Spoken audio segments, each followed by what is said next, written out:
Так, цитаталар я бізде енді көбейеді. Так, сарматтар және сақтар жаңа қосылған оқушыларға жаңа басында мен ескерттім.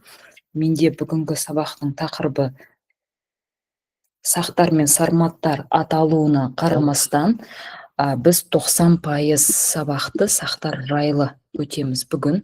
Сарматтар жайлы менде тек 2-3 слайд қана. Так, сақтар туралы біз деректерден бастаймыз, қайталап өтеміз, тағы да. Одан кейін сақтардың территориясы, мен негізі планшет бойынша территорияны салам деп ойлағам, сала алмай отырамын енді бүгін. Сосын Нұрасылдың жеке өзінің ұсынысы болды, темір дәуіріндегі сақтардың қорғандарын өтсек, осыны осы жерге қостым, яғни темір дәуіріндегі мәдениеттерді өтеміз, және сыртқы саясатын шынымды айтсам, мен өте қысқаша ғана хронологиялық тізбекті құрастырып сендерге түсіндіретін боламын. Сыртқы саясат бойынша, яғни ол жерде көп айтуға жетемес.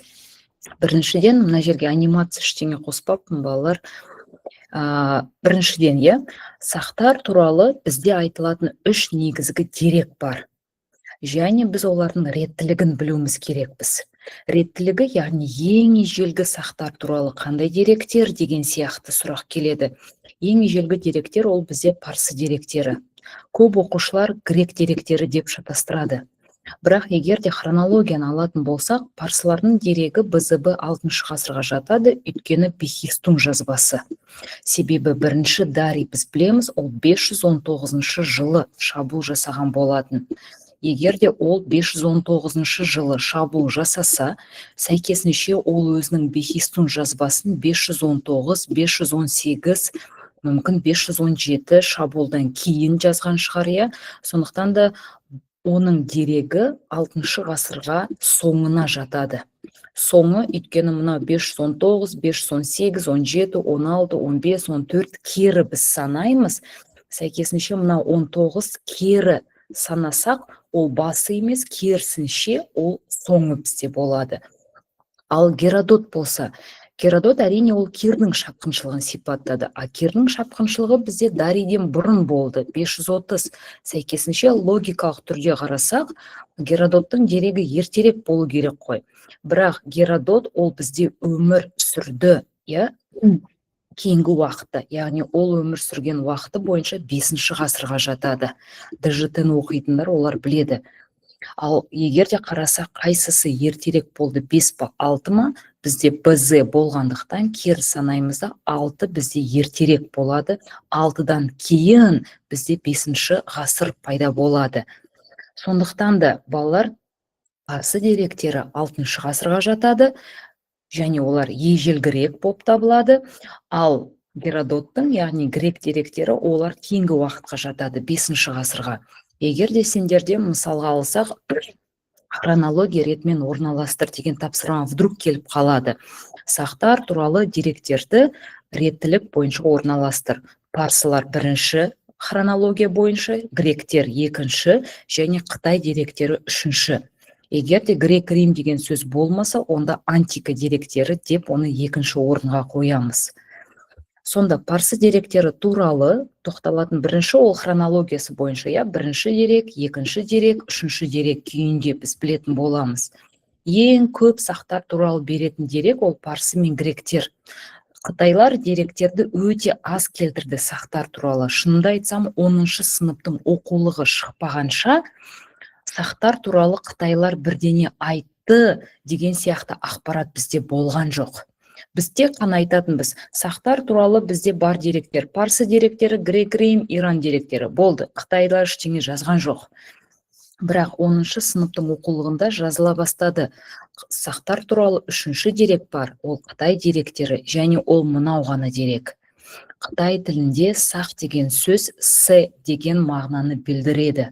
Сондықтан да сендерде мынау Қытай деректері бойынша әзірше ұбытта тек бір ғана сұрақ бар. Көне Қытай тілінде с деген сөз қай тайпаны білдіреді? Яғни ғұн ба, сақ па, сармат па, юэджи ма, үйсінба, қаңлыма деген сияқты күйде. Сонда с деген сөз ол сақ дегенді білдіреді. Ал парсы тіліндегі сака деген сөз ол бізде сақ дегенді білдіреді. Яғни с деген әріппен басталғандықтан сіздер сақтар екен бірден тауып алатын шығарсыздар. Енді парсы деректері туралы көбірек бізде ұбт-та келтіріледі. Себебі сақтар туралы 10-шы сыныптың оқулығынан бір абзац контекстте келеді. И ол контекстте мына бірінші қандай дерек, екінші, үшінші мынау дерек деп айтады. Сонда сұрақта айтады, ең ежелгі дерек қайсысы? Парсы деректері. Қалған 4 сұрағы контекстте ол мынау жайлы айтылады. Бұл жердегі төмендегі ақпарат.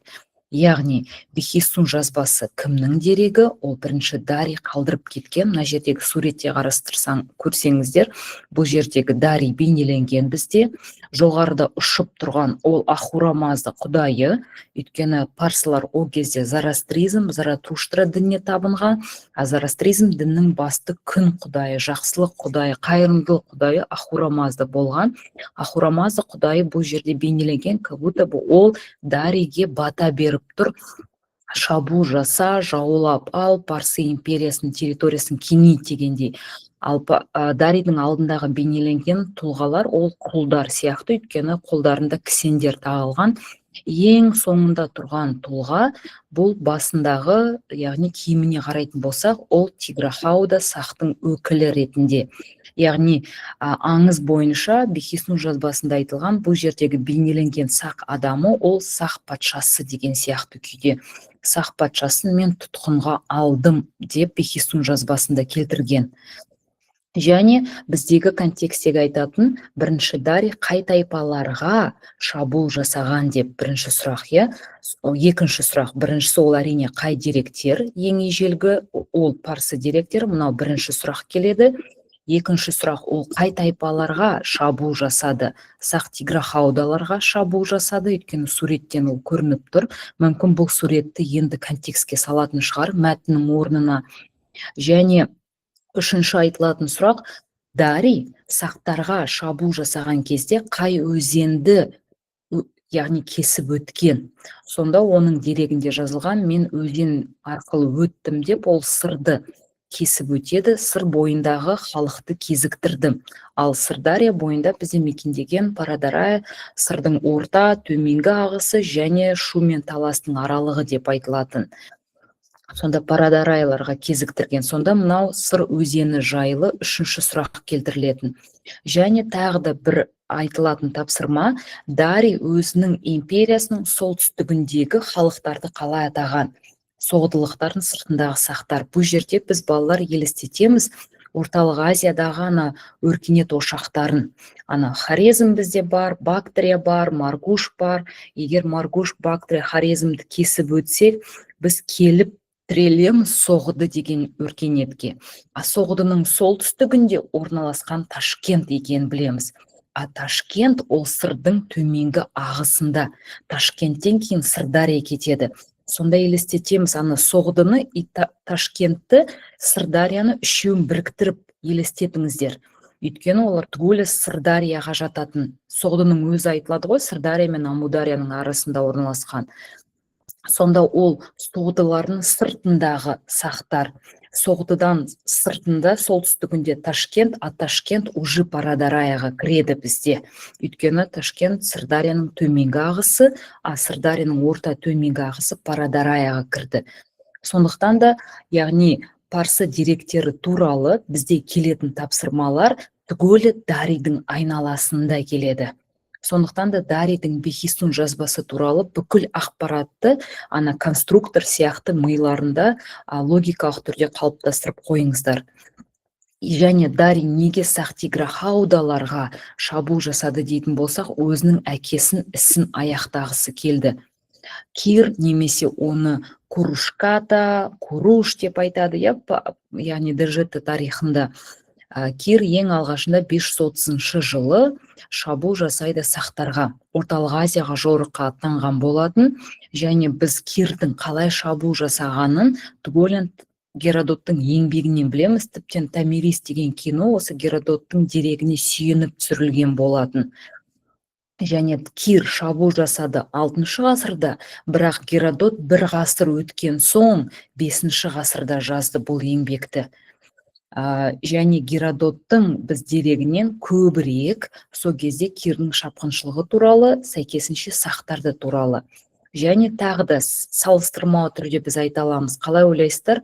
Егер де Дарий Сақтиграхауда деген тайпаға шабуыл жасаса, онда Кир қай тайпаға шабуыл жасадым деп шықты.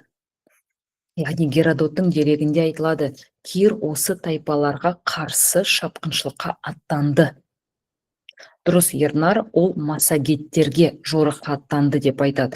Сондықтан да бұл жерде балалар, мен жаза алмай тұрмын ештеңе, бірақ сендер бұл записті қайтадан қараған кезде прям қолдарың неге дәптерге жазып қойыңыздар. Дарий стрелка Сақтиграхауда БЗБ 519. Оның үстіне хронология бойынша Кир 530 стрелка Сахмассагет, Геродот және Бехистун жазбасы деген сияқты. Яғни екі шапқыншылықты салыстырмалы түрде өздеріңізге әдемілеп, сендер түсінетіндей жазып қойыңыздар. Яғни Бехистун ол 6 ғасыр, Геродот ол 5 ғасырға жататын дерек. Бехистун ол Дарий ол Сақтиграхауда. Геродоттың тарихы ол Кир ол 530, және Кир ол Сахмассагеттерге жорық жасады деген сияқты күйде. Яғни тіптен олардың билеушілерін қай сақ патшаларға шабуыл жасағанды бұл жерде жазуға болады. Тағы да бізде гректен басқа римді деректері кездеседі. Мысалы, грек, рим негізі екеуін бірге айта береді. Бізде Птолемей география деген еңбегінде. Бізде тағы да Страбон да бар. Егер қателеспесем, оның да еңбегі география деп аталады ғой деймін. Птолемейдің еңбегінде, одан кейін Арианның еңбегінде Александр Македонскийдің жорықтары жайлы бізде кең түрде айтылады.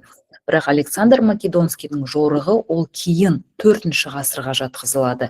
4 ғасырдың 30 жылдары 331 жылы Гавгамел мысалы шайқасы. Сондықтан ол сыртқы саясатта біз тағы айтамыз, бірақ бұл жерде егер де ескеріп кететін болсам балалар, егер де сендерге ал ондай тапсырма бар ғой деймін ОБТ-да, яғни шапқыншылықтарды хронология ретімен орналастыр. Сонда хронология бойынша бізде Кир бірінші, өйткені 530, 11 жыл өткен соң Дарий кетеді, 519, және бір ғасырға жуықтан кейін бізде Македонский кетеді.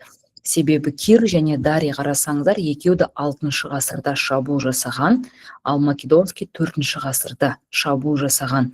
Македонскийді 5 ғасыр деп қоймасақ болды, мына Геродотпен шатастырып. Осындай күйде бізде 3 түрлі дерек бар. Құдайға шүкір, Қытай деректері туралы бізде аса көп айтылмайды. Әйтпесе Қытайлар жаза береді ғой, олар көп нәрсені, олар сақтар туралы аса көп нәрсе айтпаған екен. Әрине Қытайлар ең көп бізде өздерінің жаулары ғұндар туралы жаза берген, ғашығына жазған хаттар сияқты шаршамай жаза берген. Сондықтан да біз келесі аптада ғұндарды өткен кезде Қытайдың деректерін әлі қарастырамыз. Енді мынаны немеге салдым мен? Территориясын көрсету үшін, бірінші өзіміз сызып көрейік бұл жердегі. Әрине мен бастаймын ең оңайынан, ол Сақтиграхаудалардан. Бұл жерде картамен жұмыс жасай алмаймын деген оқушылар мұқият боламыз. Ең бірінші біз мына Қазақстанның картасын мен дәптерге саламын, және кейін кетемін, яғни қай тақырыпты мен өтіп жатырмын. Тайпалар, сәйкесінше мен бұл жердегі яғни өзен көлдерді жазуым керекпін. Негізі мен өзен көлдер екінші жазатынмын, бірақ планшет жоқ болғандықтан оларды көп жаза алмаймын. Бірінші орталық Қазақстан деп біреу жазды чатқа, Исидондар дейді. Орталық Қазақстан бізде Исидондықтарға жатқызылады, Ұлытау даласы деп айтады. Яғни біреулер мүмкін орталықтан бастайтын шығар, Одан кейінгі менің жақсы көретін ол Тиграхаудалардан. Каспий жағалауы Дахтар дейді Альмира. Өте жақсы. Дахтар қазіргі кездегі ергер елестетсек, Маңғыстау мен Аралдың арасын елестетіңіздер. Мына жерде Арал жоқ екен. Аралды өзім салайын. Дахтар олар бізде Каспий мен осы Аралдың арасында мекен еткен тайпа. Тіптен Дахмассагеттер айтылады ғой, сарматтарды ағыстырып тастайды ұлы дала жерінен. адай ол дай дейді. Алижанның көріңдер ма, күшті айтты сендерге. Адай ол дай, өйткені дақтарды басқаша біз дайлар деп те атаймыз. Аралдың жоғарғы ағысы Парадарая. Так, бұл жерде массагеттерді ұмытпайық балар. Арал мен Сырдария жағы жоқ. Арал Сырдария аргипелері емес. Аргипелер бізде солтүстік батыс болады. Мына аралдың жоғарғы солтүстік жағы бізде массагеттер мекендеген. Сондықтан ғой сарматтарды біз айтқан кезде дақ массагеттер деп айтады. Дақ сақтары дейма, әлде мына массагеттерді елестете ма, сарматтарға жақын болғандықтан. Мынау ше қиын екен жазу осылай. Солтүстік шығыс Аримаспылар. Бұл дұрыс. Солтүстікті аламыз, Петропавлды елестетеміз, Павлодарды бірге аламыз, және бұл жерде Аримаспыларды біз келтіреміз. Аримаспылар. Ал егер де солтүстіктен бастап батысқа қарай алатын болсақ, онда бұл аргипейлер болады бізде. Жаңағы егер Петропавл, Қостанай, Ақтөбе, Торғай жақты елестетсек, онда бұл аргипейлер болады. Одан кейінгі бұл жердегі, яғни тиграхаудаларды алайық, жетісу жері бізде тиграхауда, шошақ, бөріктілер. Ең ежелгі қорғандар осы тиграхаудалардан бізде табылды. Есік болсын, бес шатыр болсын, ескерткіштерді алатын болсақ. Сосын кейін бізде Сырдария кетеді. Сырдария ағысы былай қарай Ташкентке кетеді. Бұл жерде Сақ Парадарая. Парадараяларды балар бұл жерде ескерту сендерге. Парадарая тек қана Сырдарияда ғана мекендеген жоқ. Парадараялар олар сонымен қатар бұл жердегі Жетісудың шу мен таласын да алып отырған. Сондықтан да кей кезде Парадараяны оқушылар шатастырып, тек қана Сырдарияны ғана алады да, бірақ шу мен таласты ұмытып кетеді. Оны ұмытпаймыз, оларды бірге аламыз.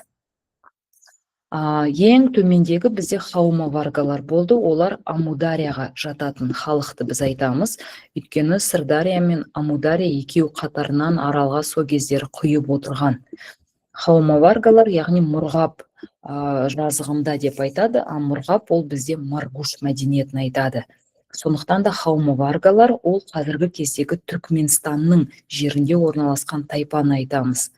Енді батыс Қазақстан ол бізде сарматтар болып табылады. Сарматтар кейін бізде тарихта айтатын БЗБ 3 ғасырда олар Қазақстан жерінен ығысып кетеді, былай қарай батысқа кетеді. Сонда бізде сұрайтын, неге сарматтар БЗБ 3 ғасырда, яғни ерте темірдің соңы, бізде ол кейінгі темірге уже кетіп бара жатқан кезде сарматтар ығысып кетеді, өйткені мына дақ массагеттер сарматтарға шапқыншылық жасайды, жаңа жерлер іздеп.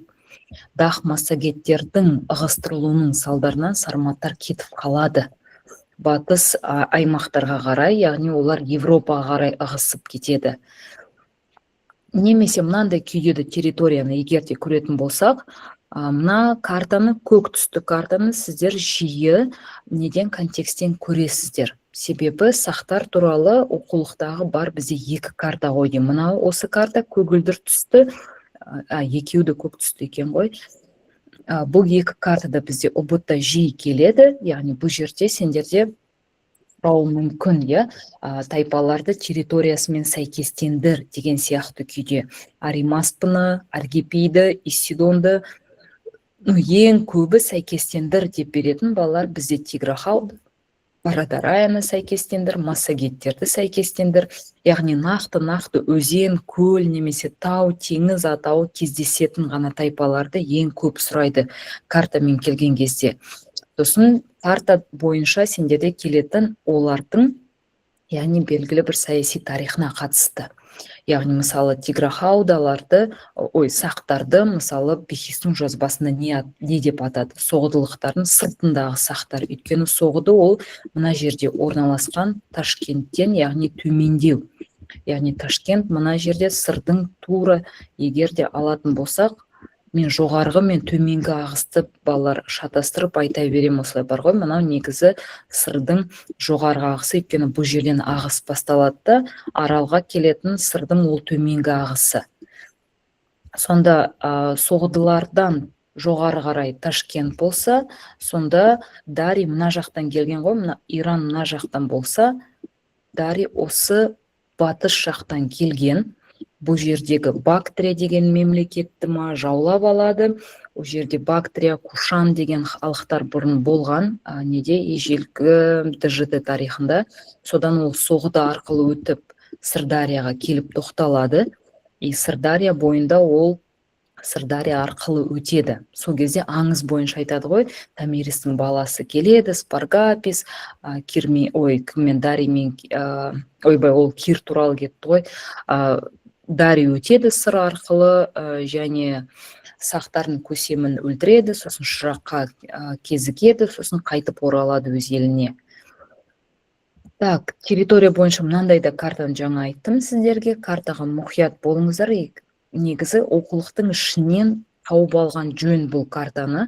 10-шы сыныптың оқулығынан тауып алыңыздар, және осы картаның айналасындағы ақпаратты оқып шығыңыздар.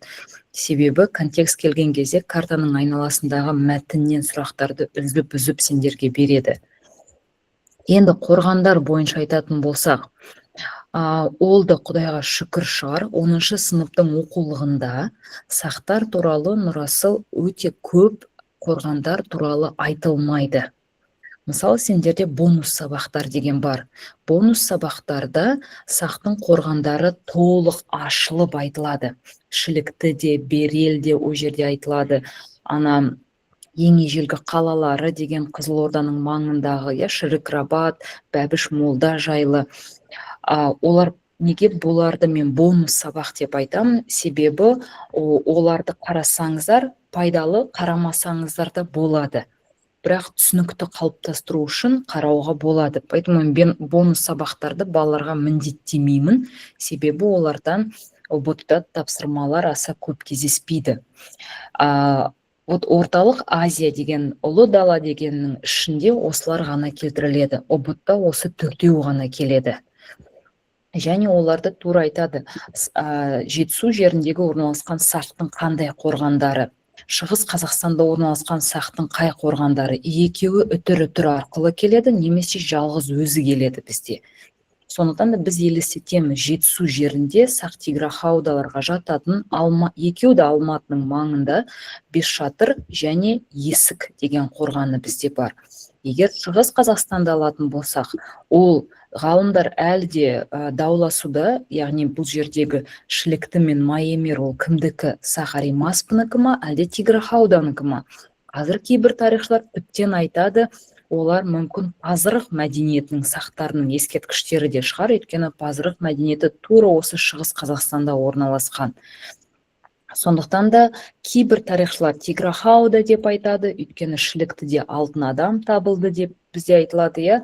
Кейбір тарихшылар Майемер ол бізде Пазырықтікі, өйткені Майемерден Пазырықтың мәңгі том деп айтады ғой, жерлеу Пазырық кілемін білетін шығарсыз, мәңгі том үлгісінде жерлеулер табылды. То есть ұқсастықтарын көріп оларды тайпаларға жатқызады. Сондықтан да Димаш бұл жерде біз айта алмаймыз. И оқулықта да 10-шы сыныпта автор да сәйкесінше айта алмайды, сәйкесінше ұбытыда да сендерде кездеспейді. Яғни Шілікті ол кімдікі, қай сақ тайпасына жатады, Майемер ол қай тайпаға жатады деген сұрақ келмейді. Бірақ келеді Бесшатыр мен Есік. Өйткені бұлар уже 100% түсінікті. Бесшатырды салдырған қай сақ тайпасы, Есікті салдырған қай сақ тайпасы, ол Тиграхауда тайпалары салдырып кеткен. Өйткені Есіктегі алтын адамның бас киімін көрдіңіздер, ол шынымен шошақ бөрікті сақ патшайымы болып табылады. Содан бізге бұл жердегі Нұрасыл ең бастысы керегі ол 4 қорғанды 2 аймаққа сәйкестендіре салуға. И әр не бойынша Бесшатыр, Есік, Шілікті туралы кішкене ақпарат кездеседі, Майемер туралы мүлде ақпарат жоқ 10-шы сыныптың оқулығында. Майемер туралы бірақ қана сөйлем айтылған. Шығыс Қазақстанда табылған сақтардың ескерткіштері Шілікті және Майемер. Басқа ештеңе жоқ Майемер туралы. Сондықтан да Майемер туралы сендерде келетіні тек қана аударма түрінде айналдырып сұрақтарды қоя беру мүмкін. Шығыс Қазақстанда қайсысы? Майемер қайда орналасқан? Шығыс Қазақстанда Майемер қай тайпаға жатады? Сақтарға, сақ-тиграхаудаларға сәйкестендір деп келсе, Майемер ол бізде Шығыс Қазақстан, Есік ол Жетісу бізде орналасқан деп, сондай күйде сәйкестендіру мағынасында келіп қалу мүмкін. Бір тапсырманы айналдырып, просто сөйлемнің құрылымын ауыстыра береді, сендердің логикаларың, а логика неден қалыптасады? Түсініктен қалыптасады. Егер де түсінік қалыптасса, Майемер ол Шығыс Қазақстан. Все, логикалық түрде Өскемен, Майемер, Шығыс Қазақстан деп, андай мысал ретінде айтып жатырмын, қалыптасса, сендер қандай сөйлем құрастырылса да, сендер жауап бере аласыздар, тек ол сөйлем Қытай тілінде ғана жазылса, сендер түсінбей қаласыңдар. Поэтому бұл жерде шатастыратын балалар бар ма қазір? Яғни Жетісуға Бесшатыр да кіреді, Есікті енді білеміз, түгеліміз жаттап алған шығармыз, ол Алматы жақ. Шатастыратынымыздарым бар ма? Шығыс Қазақстанда Шілікті мен Майемер, Жетісуда Бесшатыр мен Есік. Егер де шатасатындар болса, бір өздеріңе ассоциация ойлап шығарыңыздар. Мысалы, Шілікті Шығыс Қазақстан деген сияқты. Майемер ол Өскемен деген сияқты күйде. Енді бұл қиындау кішкене, но бірдеңе ойлап шығарыңыздар. Яғни бұл жердегі картаға оларды салатын болсақ, әрине Майемер Шығыс Қазақстан, Шілікті ол прям Өскеменнің жанында Берелмен бірге табылған болатын. Перевернуты Ш, Өскемен деген сияқты күйде Ш деп, шатастыру әрине күнә, дұрыс айтасың, Мерей. Бірақ кейде оқушылар болады. Андай тым көп оқып қойған деген балалар болады ғой. Көп оқып қойғандар олар шатастырады оңайынан. Сонда карта бойынша, яғни Шілікті мен Майемерді шығысқа орналастырамыз. Бесшатыр бізде және Есік обасы. Бесшатыр қорғаны, балалар, көз алдымызға елестетіп көрейік. Бесшатыр ол екі ең деген сөзбен келеді. Екі ең, қандай екі ең? Ол ең ежелгі қорған БЗБ 8-ші ғасыр. Сақтар білеміз, БЗБ 8-ші және 3-ші ғасырда өмір сүрді. Ерте темір дәуірі. Сонда елестетіңіздер, 8 ғасыр, сосын 7, сосын 6, 5, 4, 3 деп кететін, Сонда мына ғасырды қарайтын болсақ, енді 3-ті біз өтпейміз, 3 кейінгіге кетеді. Сонда қарап отырсақ, қайсысы ежелгі 4-ші ғасыр ма, әлде 8-ші ғасыр ма? Әрине 8-ші ең ежелгі, өйткені кері санаумен келе жатырмыз. Это как мен айтсам сендерге 2008 жыл ежелгі ма, әлде 2004 жыл ежелгі ма? Сендер әрине 2004 деп айтасыздар. Өйткені біз үйреніп қалдық қазіргі санаумен. БЗБ болғандан біз керіге санаймыз, 8 ол ең көне. Сондықтан да Бесшатыр есептелінеді бірінші ең ежелгі. Және Ернар дұрыс айтасың, ең биік, ең үлкен ескерткіш, ең үлкен қорған деп айтуға болады. Яғни оның, егер мен ұмытып қалмасам, балалар, егер мен қателесіп жатсам, мені түзетіп қойыңыздар, ені дейма 100 метр дейді ғой дейм. Биіктігі 10 метр деп айтады ғой дейм. Егер мен қателеспесем. Себебі Есік обасын салыстырсақ, оның ені есімде жоқ, бірақ биіктігі 6 метр дей ғой дейм. Биіктігі 6 метр, сондықтан да Бесшатырдікі есептелінеді бізде биіктеу. Сонда ең биік, или ең үлкен дейсіңдер ме, ең биік дейсіңдер ме, және ең ежелгі болып табылады. Яғни бұл жердегі Бесшатырдың қалай орналасқан көресіздер. Мына екінші сол жақтағы суретте адамдардың, яғни фигурасы бар суретті тауып алдым. Сендер, яғни оның өлшемі қаншалықты үлкен екенін салыстыра алатындай көрсетіп тұрмын. Және бұндай ескерткіштер Есіктікі де осыған дәл ұқсас. Қарап отырсақ, олар таулардың арасында орналасқан, сәйкесінше оларды ұзақ уақыт бойы қорған ретінде білмеген, сол себептен оларды өте кеш тапқан. Дәу ненің ішінде өмір сүрген? Жоқ, Мерей, мына дәу құмның ішінде адамдар өмір сүрмеген, дәу құмның ішіне сақтар өздерінің ата бабаларын жерлеген. Яғни бұндай дәу ескерткіштер кімге арналып? Әрине патшаларға арналып салынған. Мысалы, Тасмола ескерткішін елестетіңіздер, иә, биіктігі бір 30-40 сантиметр ғана. Елестетіңіздер, 30-40 сантиметр линейкамен. 30-40 сантиметр биіктігі, ондай жерге қарапайым адамдарды жерлей салады. Ал 30-40 сантиметрден енді метрмен елестетейік, иә, 6 метр, 6 метр, егер қателеспесем, бір 3-4 қабатты үйге сәйкес келеді. Ананың үстінен секірсең өлесің ғой 6 метрден. Мына 10 метр бір 4-5 қабатты үй болатын шығар. Сонда бұның ішіне ханзаданы жерлеген. Негізі бұл сақтардың қорғандарын балалар дүниежүзі тарихшылары пирамидамен салыстырады. Ана Египеттегі перғауындарды жерлеген пирамидамен салыстырады. Себебі пирамиданың ішіне де олар перғауындарды, билеушілерді жерлеген болатын.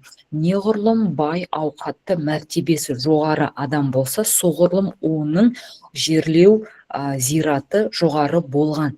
Яғни қарап отырсақ, темір дәуірінде әлеуметтік теңсіздік күшейіп кеткен. Өткен сабақта мен айтқам, әлеуметтік теңсіздік сынтасты мәдениетінде қалыптасқан біз уже көре аламыз. Қола дәуірінде қалыптасты. Сынтасты тастай мықты үлкен бала ғой, ол ең бірінші доңғалақты көлікті ойлап тапқан. Доңғалақты арбаны ойлап тауып, адамдар оны ең құнды бай нәрсе ретінде бағалағаны соншалықты, ана арбаны адаммен бірге жерлеген. Өйткені бұл оның байлық белгісі болған, өзімен бірге алып кетеді о дүниеге. Сондықтан да біз қола дәуірінде әлеуметтік теңсіздікті, темір дәуірінде әлеуметтік теңсіздікті, мына адам бай, мынау адам кедей болғанын неден көре аламыз? Қола дәуірі болсын, темір дәуірі болсын, әлеуметтік теңсіздік неден көрінеді? Археологтар неден оны байқады? Сендерде бұтта сұрақ келеді.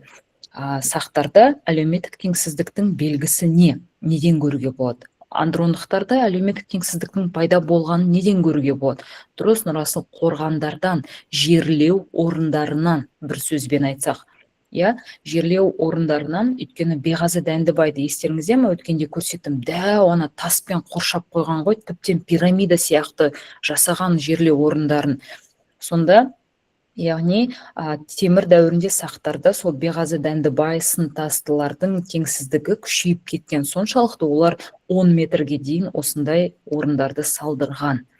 Бірақ өкінішке орай бұның ішінде білмеймін неге археологтар алтын адамды тапқан жоқ. Өйткені алғашқы табылған алтын адам ретінде есіктегі алтын адамды біз айтамыз. Дұрыс айтасың, Саян, жылқы, ыдыс-аяқ, арба дейма, құрал жабдық, қару-жарақ, көбірек алтын, ішіне түгелін көме берген. Яғни мынаның іші негізі балалар андай не сияқты болған ғой, квартира сияқты болған. Елестетіңіздер, 2 бөлмелі пәтерді елестетіңіздер, ана пирамидада Египетте солай жасаған. 2 бөлмелі квартираны елестетіңіздер, бір бөлмеде сақ адамы жерленеді, екінші бір бөлмеде оның бүкіл мүлкі жерленеді. Яғни жылқысы да, кейбір сақ тайпаларында дәстүр болған, тіптен отбасын бірге әйелін жерлеген, ана Томирис киносында көрген шығарсыздар, әйелін бірге жерлеуге әрекетке барған.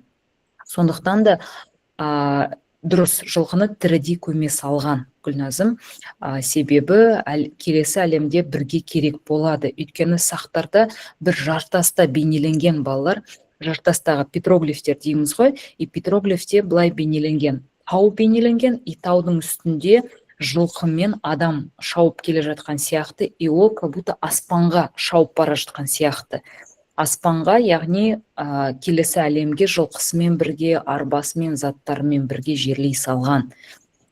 Сол себепті мүмкін бұл оба осындай биік болып қалған. Енді келесі ол 5 шатырдан кейінгі кететін, хронологиясы бойынша ол есік обасы бізде 7-6 ғасырларға жатады.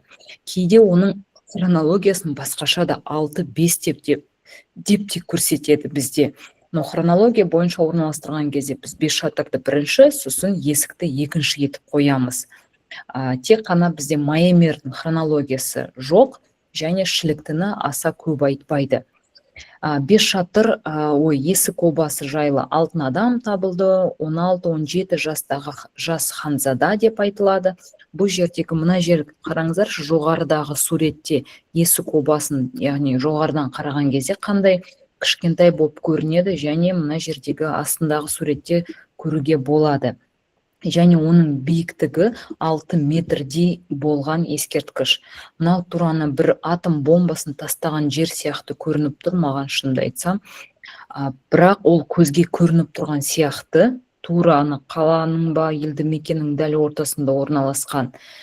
Және алтын адамды сендер көп көресіздер, Астанада, Алматыда, басқа қалаларда болсын, мүсіні орнатылып тұрады. Себебі алтын адам ол Қазақстанның азаттық символы болып табылады. Қазақстанда бізде 5 алтын адам. Кейбір тарихшылар 6-шы алтын адамды да кейде айтып жатады. Негізі 6 алтын адам табылған болатын. Оның ішіндегі ең әйгілі деп айтатын 3-еуі бізде. Мысалы, есіктегі алтын адамды көріп тұрсыздар. Егер де мына сол жақтағы суретке қарасаңыздар, тұрып бейнеленген ер адам ол бізде шілікті алтын адам болып табылады. Қарап отырсақ, өте әдемі безендірілген алтын бұйымдары есіктегі алтын адамнан кем емес. Және оның да бас киімінде бұл жерде шошақ сияқты жебелер тәріздес нәрсе бейнеленген. Сондықтан да кейде айтады, все-таки шілікті алтын адамы Тиграхауда деп көбі тарихшылар соған бет бұрады, Аримаспаға жатпайды деген сияқты күйде. Ал егер мына оң жақтағы отырған ер адамға қарасақ, бұл бізде Сарматтың алтын адамы Арал төбе деген Атыраудың жанында орналасқан, Арал төбе деген жерден табылған алтын адам. Ол аса қатты алтын бұйымдары көп емес. Сондықтан шығар, мүмкін оны аса көп айтпайды. Ең жақсы сақталған ол бізде шілікті мен есік алтын адамы, яғни аса қатты, қалай айтсақ, тоналмаған деп айтуға болады. Өйткені бұндай ескерткіштер өте жиі тоналып отырды. Енді есік алтын адамы жайлы бізде айтатын сақтардың дүние танымы жайлы айтылатын ақпараттар бар. Біріншіден, ол есіктегі алтын адамның жүзігі жайлы. Сол жақтағы сурет. Енді бұл жүзік шынымен де осындай ма, жоқ па екен, мен білмеймін. Әйтеуір Google-дан тауып алған осындай күйдегі жүзік, бірақ 100% мен сендерге гарантия бере алмаймын, осындай түрде болды ма жүзік. Бізге керегі ол алтын адамның қолынан, саусағынан табылған жүзікте не бейнеленген? Күн құдайы бейнеленген болатын. Күн құдайы бұл тайпалар, сол кездегі сақ тайпалары арасында келісімнің кепілі. Білесіздер ғой, бұрын рубасылар, олар қол қойған кезде, ант берген кезде, қол қойған кезде всегда жүзікпен қол қоятын, яғни все келістік, ант берістік, келістік деп договорға қол қояды ғой. Сонда бұрын сақтар, видимо, жүзікті келісім түрінде мүмкін пайдаланған шығарды. Сондықтан да сондай ассоциациямен еске сақтауға болады. Жүзікте бейнеленген күн, күн ол келісім беру деген сияқты мағынаны білдіреді. Тағы да бас киімі де жайлы дұрыс димаш айтылады, бізде 4 жебе бейнеленген, мына үстіндегі жебелері бар. 4 әлемнің бұрышы, яғни 4 әлем бұрышының билеушісі. Мына жердегі қарасаңыздар, мына нәрселер тоже жебеге ұқсайды. Бұлар мына жердегі мынаған ұқсайды екен. Яғни шілікті алтын адамына ұқсайды. Сонда ұқсастықтар өте көп. Содан біз шілікті алтын адамын Тиграхаудаға әбден жатқызуға болады. Бас киіміндегі қанатты аттың кескіні де күн бейнесін білдіреді. Қанатты аттар, жаңа бір аңызда айттым ғой, сақтардың петроглифтерінде бейнеленген адам кабута аспанға ұшып бара жатқан сияқты жылқының үстінде. Жылқы, яғни қанатты жылқы, қанатты ат, ол да күннің бейнесін бейнелейді екен бізде. Қанатты аттар, мына жердегі, по-моему, архар ғой деймін, төмендегі бейнеленген. бүркіттің де кескіндері күнді бейнелейді. Негізі ана кімдерде, сақтарда да, үйсіндерде де бар ғой. Аспан әлемі, жер әлемі және жер асты әлемі, сол жердегі құстар, түгелі ұшып жүрген нәрселер, олар түгелі аспан әлемін бізде білдіреді. Өсімдіктер, жер әлемін деген сияқты, иә, білдіретіндер бізде. Сондықтан да бүркітті ұшып бара жатқан қанаты бар жылқылар да түгелі күннің бейнесін бізде бейнелеген болатын.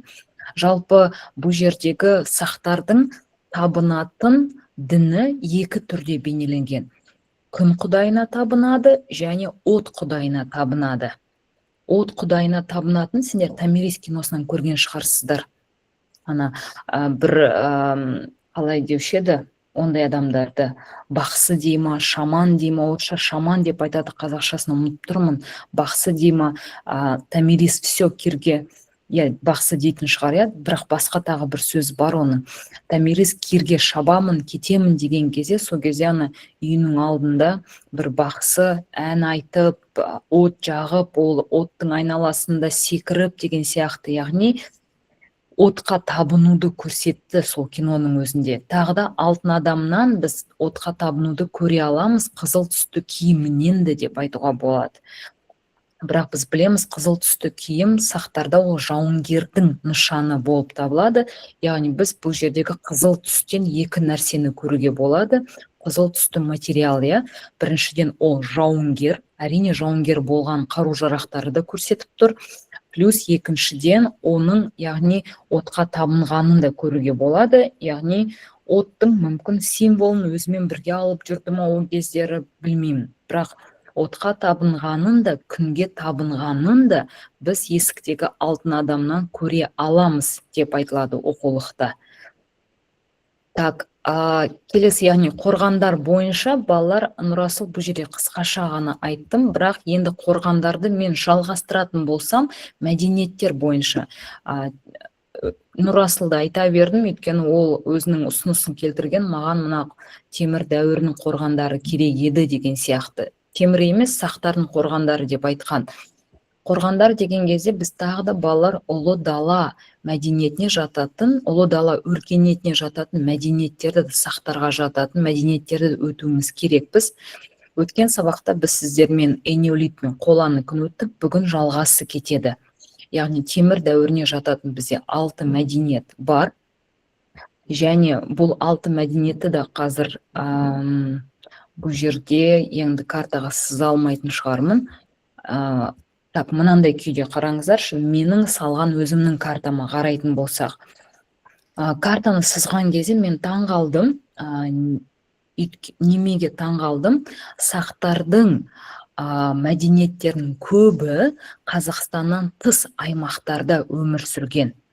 Және мынандай логикалық байланысты мен қалыптастырдым балалар. Өткен сабақта біз сіздермен айтқанбыз, сынтасты ең алғашқы мына жерде. Оңтүстік Орал сынтасты тастай мықты үлкен ұлы, Андронның үлкен ұлы, Сосын сынтасыдан бөлініп кеткен Петровтар болды.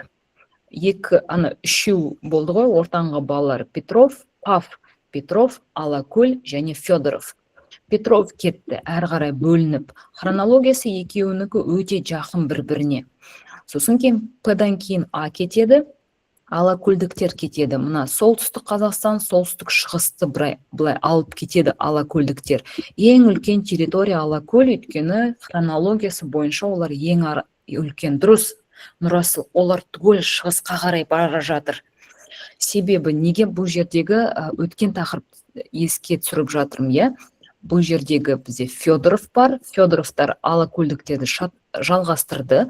Ең соңғысы Сарғары дедік. Сарғары олар Федоровтың ұрпақтары болған. Сосын кейінгі Беғазы Дәндібай. Сонда балалар, мына Тасмола, Афанасьев, Қарасоқ, Тағар, Пазыр қайдан, олар аспаннан түскен жоқ.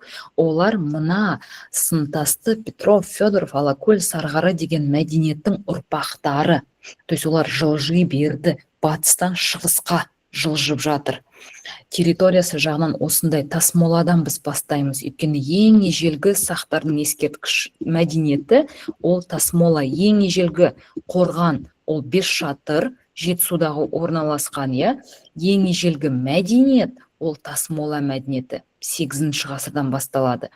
И тасмоладан әр қарай түгел мына жаққа қарай кетіп бара жатыр. Мына Афанасьевтерді айтады, мына андрондардықтардың туыстары деп.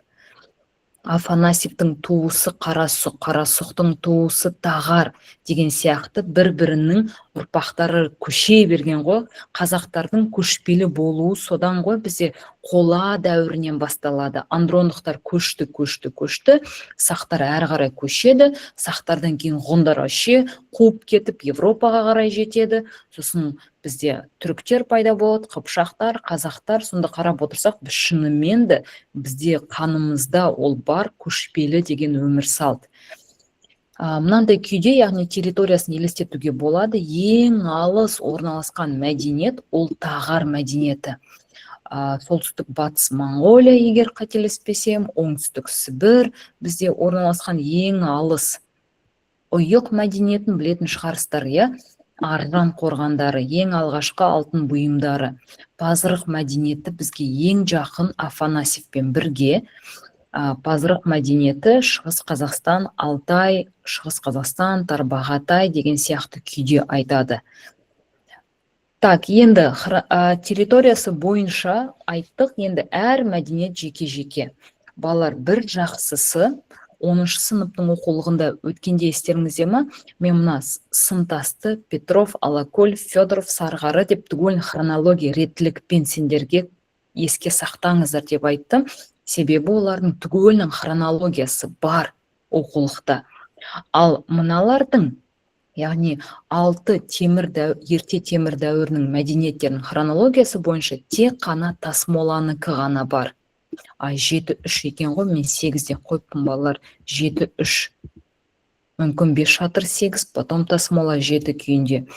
Мен уже миым қатып жатыр балалар. Осыған Нұрасыл шүкір, қалғандарының хронологиясы жоқ. Афанасьев хронология жоқ. Қарасұқ хронология енді 2-ші мыңжылдық деп қана айтылады. Ұйықта хронология жоқ. Хронология сонда бізде тек қана тасмола мәдениетінде ғана айтылады. Сондықтан да бұл мәдениеттерді балалар сендерге хронология ретімен орналастыр деп ешқандай да тест сендерге бере алмайды, себебі оны ретімен қоя алмайсыңдар. Самый главный, бұл мәдениеттерді не білу керек балалар? Алтауын жаттап алу керек, олар сақтарға ерте темір дәуіріне жататындығын білу керек. Себебі егер сәйкеснендір десе, энеолитке Ботай кіреді, қолаға мысалы сымтасты кіреді, Афанасьев темірге кіреді. Сондай сәйкестендір деген сияқты күйде ғана айтпаса. Немесе қиын қандай күйде келуі мүмкін? Территориямен сәйкестендір деген кезде. Андронда хронологиямен сәйкестендір десе, темірде оны территориямен сәйкестендіре алуымыз керек біз оларды. Яғни территориямен алған кезде солтүстік және орталық Қазақстан ол тасмолаға жатады. Прям Қазақстанда орналасқан сақтардың мәдениеті ғой.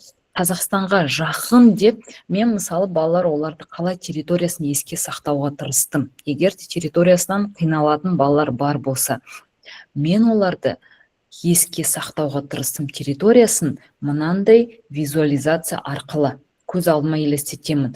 Тасмола ортасында орналасқан, көз алдыма елестетемін картаны. Афанасьев ана солтүстік шығыс Қазақстан. Павлодар, Өскемен, Семей жақ. Бірақ Қазақстанның іші емес, сыртындағы жерді айтады. Пазырық ол прям шығыс Қазақстан деп елестетемін. Сонда осы үшеуін елестетіп аламын. Қалған үшеуі уже келесі күні, басқа күні оны елестетуге тырысамыз. То есть бұл жерде түгелі орын қалай менде жұмыс жасайды, территориясы қиын еске сақтауға кезде, мен чисто картаны көз алдыма күнде упражнение, прям жаттығу жұмысын жасаймын, елестетемін. Жібектің сұрағы осы солтүстік және орталық Қазақстанда орналасқан мәдениет қайсысы деп тұрғаның солтүстік па, әлде орталық па деп тұрғаның ба? Ернар Тасмола дейді. Солтүстік және орталық Қазақстанда орналасқан мәдениет. Тасмола, егер темір дәуірі десе, егер қола дәуірі десе, онда Сарғары немесе Беғазы Дәндібай. Сарғары мен Беғазы Дәндібай екеуі қатарынан варианты тұрмайды. Тек егер ғана айтпаса Андронның соңғы мәдениеті орталық Қазақстан. Екеуін кейде Жібек ажыратып тастауы мүмкін.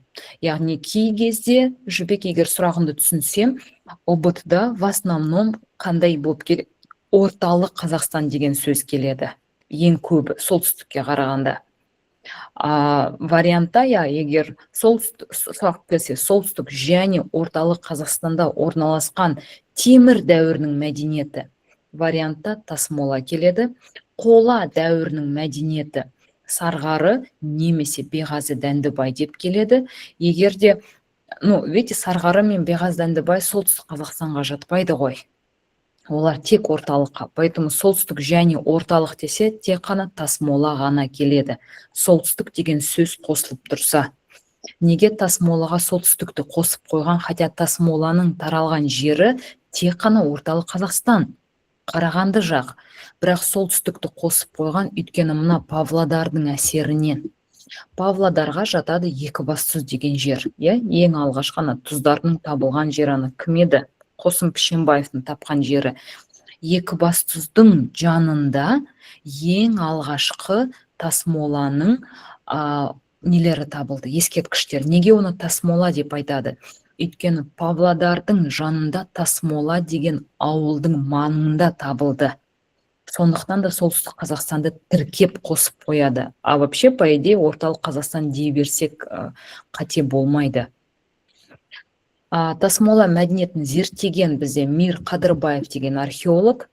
Қадырбаевты біз білеміз сендермен тағы да қандай ақпаратпен өткен сабақта айттық қой деймін біз оны. Қадырбаев жайлы петроглифтер дұрыс зерттеген, 1970 жылдары деп айтады ғой деймін. Петроглифтер зерттеген, тағы да не деп айтады? Қадырбаевты мен сендерге бір рет айтқам, 3 нәрсемен еске сақтаймыз. 3 нәрсе. Біреу Тасмола, екіншісі петроглиф, Қадырбаев тағы үшінші не болды? Еске түсірмегенше мен айтпаймын оны сендерге. Так, ерекшелігі Тасмола мәдениеті. Дұрыс, Жібек. Үшінші, ол ботай, терсек деген сөзді енгізді. Өткен сабақта ғана мен айттым. Ботайды суреттедім. Ботай туралы 2 ғалым зерттеген. Кім? Зайберт ботайды табады, ботайды зерттейді Зайберт, ботай жылқыны үйретті деп дәлелдейді.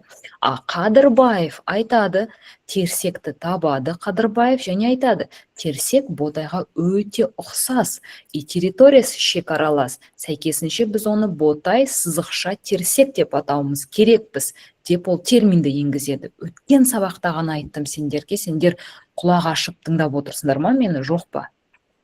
Сондықтан да балалар, қазір прям еске сақтаңыздар менің айтып жатқан сөзімді. Қадырбаев 3 нәрсе. Ботай, терсек, Тасмола, петроглиф. Прям миға құйып алыңдар. 3 нәрсе деген сияқты күйде. Так, Тасмола мәдениетінің 2 ерекшелігі бар. Жылқыны адаммен бірге жерледі және мұртты қорғандар. Мына жердегі 4 мұртты қорғанды көріп тұрмыз. Мынандай да күйде көрсеңіздер болады.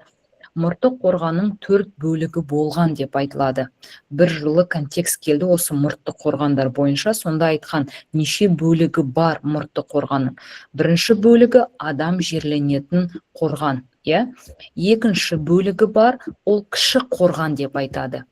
Үлкен қорған мен кіші қорғанның арасы айтылады бір 30-40 кейде 50 метрге дейін жетеді. Мына жерде кішкентай болып көрсетілген, бірақ ол арасы 30-40 метрдей болып табылады.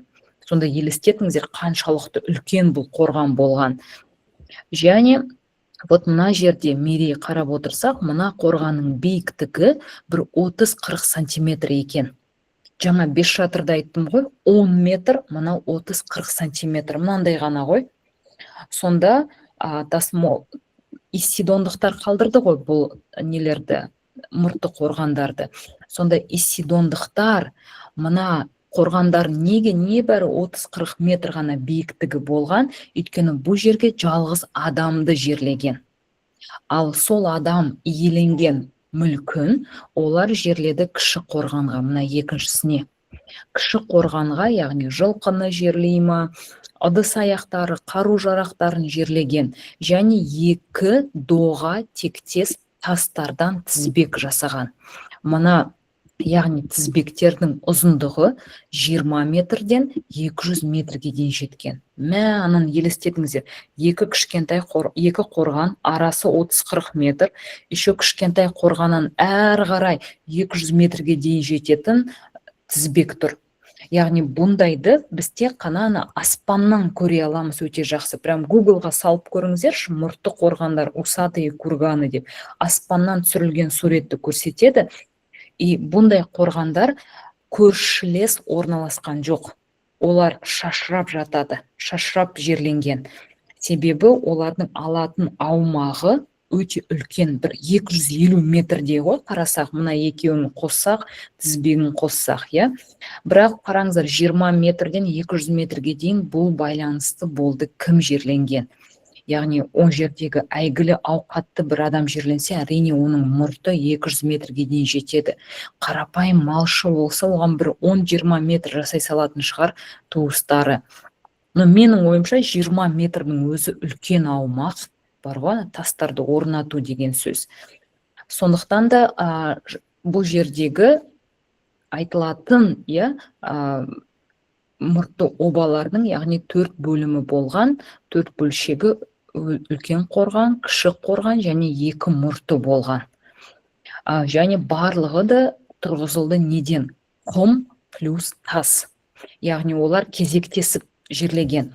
Вот адам мысалы жерленеді, мына елестетейік, адам жерленген, жерде жатыр шұңқырда, и оның үстінен көмеді құммен бірінші, сосын оның үстінен ұсақ тастарды себеді. Ұсақ тастар себілген соң тағы да бір құм көмеді, сосын ірі тастарды салдырады үстінен. Солайша мына 2 кезек-кезек құм, тас, сала берген, сонда оның биіктігі 30-40 сантиметрге дейін жетеді. Алана 5 шатыр есікті елестетіңіздер, қаншама себу керек оның үстінен. Бірақ уақыт өте келе жел соғады деген сияқты, ананың үстіне құм көме береді желмен, ол содан биік болып кеткен шығар. Тастарды олар араластырып салдырған, өйткені желмен ұшып кетпес үшін адамның денесі сосын ашық тұрады ғой. Сондан олар тастарды араластырып қоя берген. Және қалай ол жылқыны бірге жерледі? Өйткені мен жаңа айттым ғой, олар кіші қорғанға жылқысын жерлейді, бүкіл мүлкін жерледі дедім. Жылқыны бірге жерледі мына 4-шісінде, және 4-шісінде мына Г деп тұр ғой. Мына мұртты қорғанның айтпақшы балалар 4 деген сан, 2 рет 4 кездеседі.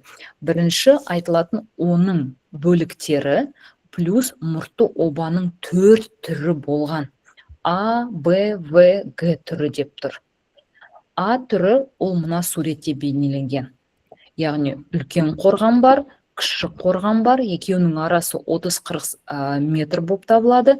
Сосын кейін 2 доға тектес тастан тұрғызылған мұрттар. Адам және мүлкі жеке жерленеді. Солтүстіктен оңтүстікке қарай. Б-сында ол бүйіріне қарай жерленеді мүлкі. Яғни алдыңғы бөлігіне емес, бүйір жағына қарай жерленеді. Батыстан шығысқа қарай, или шығыстан батысқа қарай дейсіңдер ма? В түрі ол 2 қабатпен, 2 қабатты үйді елестетіңіздер. Яғни адам жерленеді, көміледі, сосын үстінен тағы бір оба тұрғызылады. Сонда 2 оба бірінің үстіне бірі солай тұрғызылып отырған.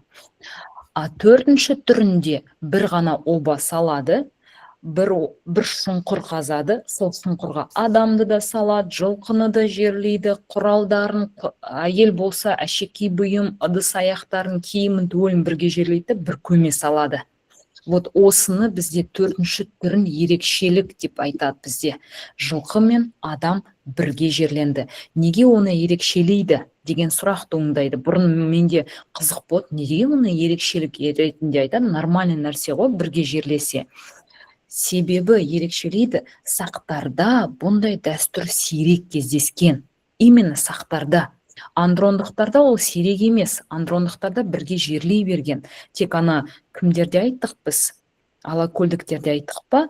Жауынгерлер мен балалар жеке жерленді. Или Петровта айттық қой деймін, балалар мен жауынгерлер жеке жерленген. Сақтарда балалар адам мен жылқы всегда жеке жерленіп отырды. Алтын адамдарды алатын болсақ, есік, бесшатыр, шілікті, берелді алатын болсақ, сарматтарға арал төбені алатын болсақ, бәйге төбені алатын болсақ, олар всегда адам мен жылқы екі бөлмеде жеке жерленетін. Тек қана Тасмолада қараңдар, тоже жеке жерленді. А, Б, В түрде жылқы жеке жерленіп отыр. Тек қана Г вариантта ғана араластырып қойған. И осыны бізде айтады ерекшелік ретінде. Бұрын соңды археологтар көрмеген бұндай нәрсені. Бұндай түрі қалыптасты, видимо, ең кедейлерге арнап мүмкін жасады оны, әлде асығып жерлей салған ба, білмеймін не себепті екен, бізде дерек жоқ бұған байланысты. Түсініп жатырмыз ғой, балалар?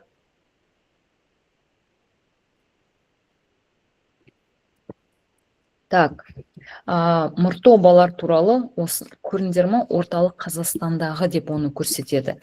Себебі мұртты обалардың 91-90% орталық Қазақстаннан табылды. Просто ең алғашқы обалары табылды Павлодардың жанынан, Екібастұздың жанынан, Тасмола деген ауылдан болғандықтан солтүстік деген сөзі тіркестіріп қоса береді. Поэтому ұбытта мүмкін сендер пробамдан көрген шығарсыздар. Орталық Қазақстандағы сақтардың мәдениеті, яғни солтүстік деген сөзі қоспайды кейде. Және бұл мұртты қорғандарды ең алғашқы тапқан Қадырбаев, Терсекті де бірінші тапқан Қадырбаев, Петроглифте де зерттеген Қадырбаев. Тура, күшті Қадырбаев археолог. Екінші мәдениет бізде исидондықтардың мәдениеті деп те. Дұрыс айтасың, Нұрасыл, исидондықтардың мәдениеті, яғни Тасмоланы қалдырған қай тайпа деп айтады, Исидондықтар. Тасмоланың ерекшелігі қандай? Мұртты обалар. Тасмоланы зерттеген кім? Қадырбаев. Тасмоланы ашқан кім? Қадырбаев. Тасмола қайда кездеседі? Солтүстік және орталық Қазақстан. Тасмоланың ең алғашқы ескерткіштері қайдан табылды? Солтүстіктегі Павлодар Тасмоланың жерінен. Тасмола мәдениетінде неше түрі болды? Обалардың 4 түрі болды. Тасмоланың ерекшелігі мұртты, жылқы, қай хронология, қай сақтайпа қалдырды. То есть бұл жерде бір 20 сұрақтай құрастыра беруге болады. Афанасьев мәдениеті, Шығыс Қазақстан және Оңтүстік Сібір. Бізде бар балалар, біз үйреніп қалдық. Батыс Сібір деген бар, және Шығыс Сібір деген бар. Бізде тағы да Оңтүстік Сібір және Солтүстік Сібір. Солтүстік Сібірді біз ешқашан айтпаймыз, Шығыс Сібірді ешқашан айтпаймыз, өйткені бізге ол алыс бізден. Бізге жақыны, яғни Оңтүстік Сібір және Батыс Сібір. Яғни біз мына жақ территорияны Батыс Сібір деп үйреніп қалғанбыз. Ал мына территория бізде Оңтүстік Сібір деген сияқты күйде айтылады.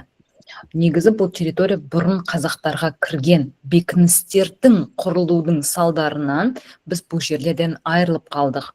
Оңтүстік Сібір және Шығыс Қазақстан деп тұр. Яғни Афанасьевтер Пазырықтың көршілері болды, Афанасьев Тасмоланың көршілері болды десек те. Айтуға болатын шығар, көршілес болған.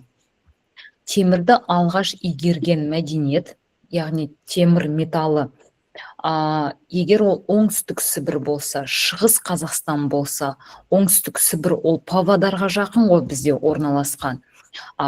Мен өзім Павлодардан болған соң білемді, Павлодар жақта ферроқорытпа зауыты бар бізде. Ақсу ферроқорытпа зауыты, феррум ол темір бізде. Еще Шығыс Қазақстан Афанасьев, тоже металдар кең таралған, ол жақта да темір бар шығар енді. Менің білетін темірім Ақтөбе ферроқорытпа және Ақсу ферроқорытпа зауытын ғана білем. Темір әйтеуір, Сонан мен қалай ассоциация жасауым керекпін ғой. Афанасьевтер оңтүстік Сібір, ол Павлодарға жақын, еще Шығыс Қазақстан, Кенді Алтай деп айтатын, иә. Ол жақта бұрын түріктер тұрды, естеріңізде ма? Түріктер темір балқытушы құлдар болған. Түріктердің ата бабасы осы Афанасьевтер болды. Ең алғаш темірді игерген мәдениет ретінде. Сібірге металл өңдеуді әкелген және егіншілік мәдениетін ала келген. Сібірге қай жақтан әкелді олар? Андрондықтардан әкелді. Яғни жаңа ең басында айтқам, мына Сынтасты, Петров, Алакөл, Федоров, олар толы шығысқа қарай көшіп бара жатыр. Сонда Афанасьевтер мына Сібірге әкеледі темір игеруді және Сібірге әкеледі егін өңдеуді деген сияқты. Өйткені андрондықтарда көбінесе мал шаруашылығы дамыды. Себебі олар көшпелілікке көшеді, климат өзгереді деген сияқты. Афанасьевтер мына батыстан келіп, оңтүстік Сібірге қарай үйретеді. Андрон мен Афанасьев қосылып Қарасұқ мәдениетін дүниеге келеді. Дұрыс айтады Жансая, оған қазір біз тоқталамыз.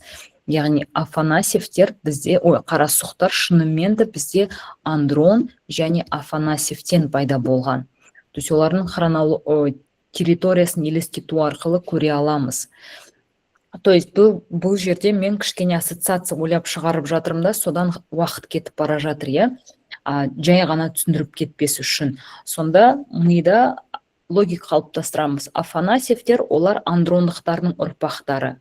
Афанасьевте еще и көне шұңқырмен араласты деп айтады. Көне шұңқыр ол андрондықтардың ата бабасы ғой.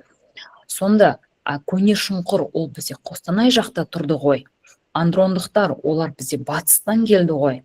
Сәйкесінше сол екі туыстарының, яғни көне шұңқыр мен андрондықтардың бірігуінен Афанасьев пайда болады. Афанасьевтер Сібірге қарай, шығысқа қарай жылжып келіп, темірді әкеледі және егін өңдеуді әкеледі. Көне шұңқыр мен андрондықтар сияқты Афанасьевтерде қайтыс болғандарды қорғандарға жерледі және арбаларды қолданды. Ал арба Сынтастан келеді. Сынтасты Андроннан келеді. Сондықтан да Афанасьевтер олар Андронның тура ұрпақтары деп айтуға болады. Просто Афанасьевтер олар темір дәуіріне кетіп қалғандықтан біз оларды сақтарға жатқызамыз. Қорғандарға жерледі. Енді бүкіл андрондықтар білеміз ғой, бүкіл андрондықтар олар қорғанға жерледі. Негізі ол дәстүрді көне шұңқырлар бастап кеткен, өйткені олар шұңқырға жерлей бастады, иә. Андрондықтар бұл дәстүрді жалғастырады көне шұңқырдан кейін. Олар просто шұңқырға жерленген адамның обасын қоршай бастайды. Кімдерде беғаз дәнді байлықтарда қоршау вообще слишком шикарный болып кетті. Афанасьевтер соны жалғастырады дәстүрді өзінің туыстарына. Сондықтан да Афанасьев бойынша, мен сендердің орындарыңызда болсам, Афанасьев бойынша миымда еске сақтайтын деген фактілер. Факты номер 1. Афанасьев олар андрондықтармен және көне шұңқырлармен араласты, туыстас болды. Туыстас болды десе андронмен, өйткені олар андроннан үйренді қорғанға жерлеуге, андроннан алды доңғалақты арбаларды. Екіншіден, Афанасьев көне шұңқырмен араласты, өйткені бұл жердегі мына етістікке қараңыздар. Туыстас болған, араласқан деп. Ал біз білеміз, тест құрастырушылар кітаптан үзіп алып сендерге прям сұрақтарды бере салады. Үшінші Афанасьев туралы территориясы. Оңтүстік Сібір және Шығыс Қазақстан. Сәйкесінше о жақта түріктер темір өндірді ғой. Сәйкесінше Афанасьевтер ең бірінші темірді өндірген халық, және олар Сібірге темірді әкеледі, үйретеді деген сияқты. Осы 3-4 фактіні еске сақтауға тырысар едім. Афанасьев жаттау керек емес, балалар. Егер сендер жаттауға тырыссаңыздар, ештеңе мида қалмайды. Бүгін бар, ертең жоқ деген сияқты. Мен сендерге қазір айтып жатырмын, на самом деле мен өзім үйреніп жатырмын бұны еске сақтауға, бұл жағдайды пайдаланып. Афанасьевтердің территориясын жаңа айттым ғой, андрондықтармен туыстас болды. Мына тоқсары түске қараңыздаршы. Мына жердегі Андронова деп тұр. Кривое озеро, білетін шығарсыздар, сынтасты мәдениетіне жатады. Қисық өзен деп айтылды ғой, или қисық көл деді ма.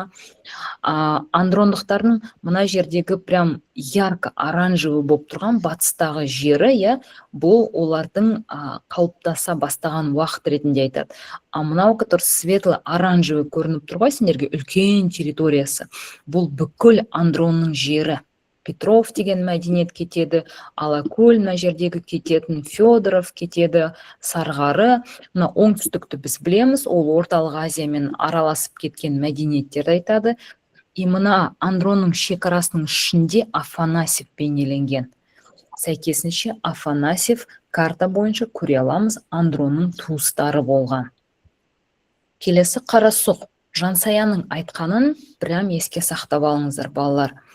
Қарасұқ мәдениеті бізде Андрон плюс Афанасьевтің қосындысынан пайда болған мәдениет ретінде айтылады. Андрон мен Афанасьев, или мен басқаша айтатын болсам, Андроннан таралады Афанасьев, Афанасьевтен таралады Қарасұқ деген сияқты күйде. Себебі олардың территориясы да бір-біріне жақын орналасқан. Яғни Афанасьевтен бөлініп, мүмкін Қарасұқтар жаңа жер іздеп, өздері солай мәдениет құрып тастаған шығар.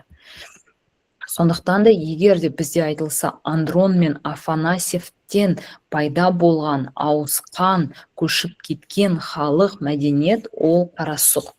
Шығыс Қазақстан, оңтүстік Сібір, Афанасьевтікі сияқты, Шығыс Қазақстан, оңтүстік Сібір плюс Батыс Моңғолия.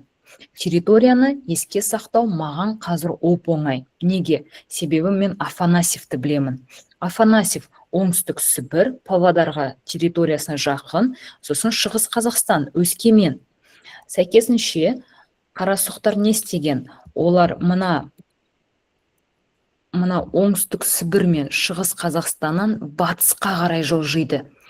Батыста не жақын Ресейге? Моңғолия. И Моңғолияның батысына барады. Өйткені Шығыс Моңғолия ол жана жақ Сары теңізге кетеді, Батыс Моңғолияға барады. Сондықтан да мен Қарасұқты жай ғана логично барлығын қосамын. Қалай қосамын? Андрон мен Афанасьевтен бөлінеді Қарасұқ, значит туысы. Қарасұқтың территориясына мен Афанасьевтің екі жерін қосамын, оңтүстік Сібір және Шығыс Қазақстан. И шығысқа қарай олар жылжығандықтан Моңғолияға келіп тіреледі. Значит, Батыс Моңғолияны олар алады. Бұл жерде картаны елестету, логиканы байланыстыру күшті көмектеседі. Поэтому тарихты балалар неге қиын жаттау көп деп айтады, өйткені олар логикасын қоспайды о жерде. Қарасұқ мәдениетін балалар кейде тарихшылар айтады, Сақ-Скиф кезеңіндегі аң стиліндегі ең ерте бұйымдары пайда болған. Біз білеміз, аң стилі пайда болды 8-ші ғасырда. Және аң стилінің ең алғашқы бұйымдары ұйық мәдениетіне жататын Аржан қорғандарынан табылды деп айтады. Бірақ кейбір тарихшылар мынандай күйде пайымдайды екен, 8-ші ғасырға дейін 9-ші ғасырда, немесе одан да ертерек БЗБ 10-ші ғасырда ең алғашқы аң стиліндегі бұйымдарды Қарасұқтан тапқан дейді. Бұл жерде реттілік бойынша көрініп тұрды, бізде Қарасұқтан кейін ұйық кетеді. Значит, хронологиясы бойынша, скорее всего, ұйық кейінгі кетеді. Но мен басында жаңа айттым ғой сендерге, бұл мәдениеттерді хронология ретімен орналастыр деп бермейтін шығар, өйткені кітапта хронологиясы жазылмаған. И кітапта айтылмаған.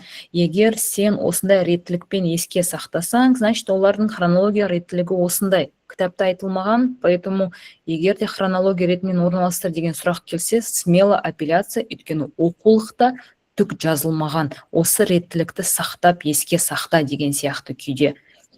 Но біз мына жерде егер логикалық түрде айтсақ, Афанасьевтер, тасмолалықтар хронологиясы бойынша алғашқы деп айтылады. Афанасьевтер кетеді, Андроннан таралады. Афанасьевтен бөлініп шығады Қарасұқ. Сәйкесінше Қарасұқ ұйықтан ертерек болғандан бұл жерде ертерек аң стиліндегі бұйымдар табылды. Қарасұқты, яғни негізі Қарасұқ, егер қателеспесем, Өскемен ба Семей жақта ондай ауыл бар сияқты. И Қарасұқтың жері мына жерде көрсетіледі. Мына Омск деп тұр ғой, мынау оңтүстік Сібір. Мына жерде Шығыс Қазақстан бізде орналасқан, Алтай жақ. И мына территорияда көрінбей тұрды, Батыс Моңғолия бұл жерде орналасқан. Түгелі Қарасұққа кіріп тұр бұл жерде. Яғни Қарасұқ деген жердің өзі ғана емес, мына территорияның барлығы Қарасұқ мәдениетіне жатады деген сөз. Сол Қарасұқ туралы аса көп емес, тек қана территориясы айтылады. Екіншіден, Андрон мен Афанасьевтен бөлініп кеткен туыстары Қарасұқ деп айтады.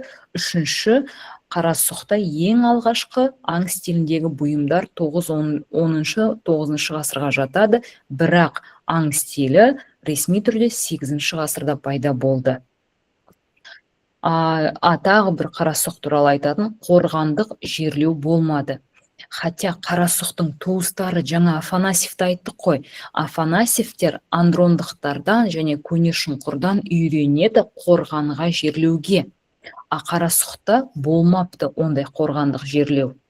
Олар тастан құрастырылған жәшік жасайды, и сол жәшікке адамды жерлей салады. Мына жерге қараңыздаршы, мынау былай үйілген құм болу керек қой, құм жоқ. Жай ғана тегіс тақтайша тастан жасалған жәшік, сол жәшікке адамды жерлейді, үй үстін таспен жаба салады. Коробка сияқты ғой, бетін жаба саласын. Содан Қарасұқты тақта-тас қабір мәдениеті деп атады. Мысалы, мен мынаны ұбытта болжам жатырмын, бұны келтіреді. Тақта-тас қабір мәдениеті деп қандай мәдениетті айтады? Мұртты қорғандары бар қандай мәдениетті атайды? Яғни, мынандай Окс мәдениеті деп қандай мәдениетті атайды деп бізде жиі тырнақшаға алынатын сөздерді ұбытта смело қоя береді бар ғой, өйткені олар прям кітаптан үзіп алып келтіре салады. Сондықтан да тақта-тас қабір мәдениеті деп атады, өйткені оларда қорғандық жерлеу болмады. Олар тастан жасалған жәшікке жерледі. Тіптен қазір бір картаны қараңыздаршы, мына картада культура плиточных могил дейді. Осыны жаңа мен айттым. Тақта-тас қабір мәдениеті. Тақта-тас қабір мәдениеті деп атайды. Плитка сияқтаны. Үйді біз плиткамен саламыз ғой, жер үйлерді кірпішті айтады. Соны айтып тұрған сияқты бұл жерде. Ұйық мәдениеті, Шығыс Алтай, солтүстік батыс Моңғолия, Тува. Мынау ең жиі келген тапсырма ОБТ 2024-те. Мына мәдениеттерінің ішінен бізде 3 мәдениетті территориямен сұрады. Тасмоланың территориясы, Ұйықтың территориясы және Пазырықтың территориясы. Үшеуі сұралынды, негізі олар түгелі Алтау ғой дедім, или Бесеу дедім ба мен? Алтау. Сонда қараңыздар, Тасмоланың территориясы 24-те сұрады, Ұйықтыкын сұрады, Пазырықтыкын сұрады. Сәйкесінше бізде не қалып тұр? Афанасьев қалып тұр, Қарасұқ қалып тұр және Тағар қалып тұр. Тағарды, по-моему, тоже бірден етіп сұрады бізде. То есть бұлар әзірше көп айтылмай жатқан мәдениеттер. Афанасьев Қарасұқты оны вариантқа салады. Но территориясы күйінде мен әлі кезіктірген жоқпын. Сондықтан да біз дайын болуымыз керекпіз олардың территориясына. Сонда ұйықты мен прям өткен жылғы ұбытымен жаттап алдым да, Тува деген сөз тұрса, Тува, солтүстік батыс Моңғолия деп тұрса, значит ұйық. Сондай күйде жаттап алған. Жансая дұрыс айтады, ұйық мәдениетін сендер пробымдан көрдіңіздер, аң стиліндегі алғашқы сақтардың бұйымдары бізде ұйықтан табылды. Ұйыққа байланысты үшінші келетін сұрақ, ол аржан қорғандары. Аржан қорғандары қай мәдениетке жатады? Ұйық мәдениетіне жатады. Ең алғашқы сақтардың аң стиліндегі бұйымдар қайдан табылды? Аржан қорғандарынан табылды. Мүмкін сендерде бірінші аржан, бесінші аржан, екінші аржан дегенде келіп қалатын шығар. Олар келсе де, менің ойымша сендер жеңіл таба аласыздар. Мысалы, бір айталық Нұрасылға келеді. Бірінші Аржан қорғаны қай мәдениетке, қай сақ тайпасына жатады? Жансаяға. Бесінші Аржан қай мәдениетке, қай жерден табылды? Ернарға келеді. Екінші Аржан. То есть бөліп қалуы мүмкін.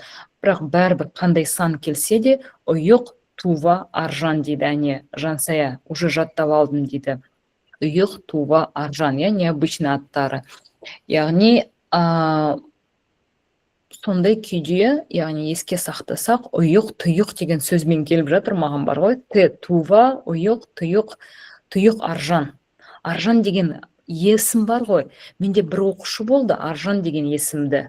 Өте ақылды, вундеркинд деген оқушы болған менде. Сонда тұйық Аржан. Мен солай жаттап алдым қазір. Бірақ ол тұйық емес бала болды. Бірақ тұйық Аржан десем, Тува, ұйық, Аржан қорғаны. Так, тағар мәдениеті, оңтүстік Сібір даласы. Қараңыздаршы, мына жердегі чисто оңтүстік Сібір. Афанасьевтен жоғары орналасқан. Афанасьевтен бүйірінде орналасты, жаңа айттық Қарасұқ.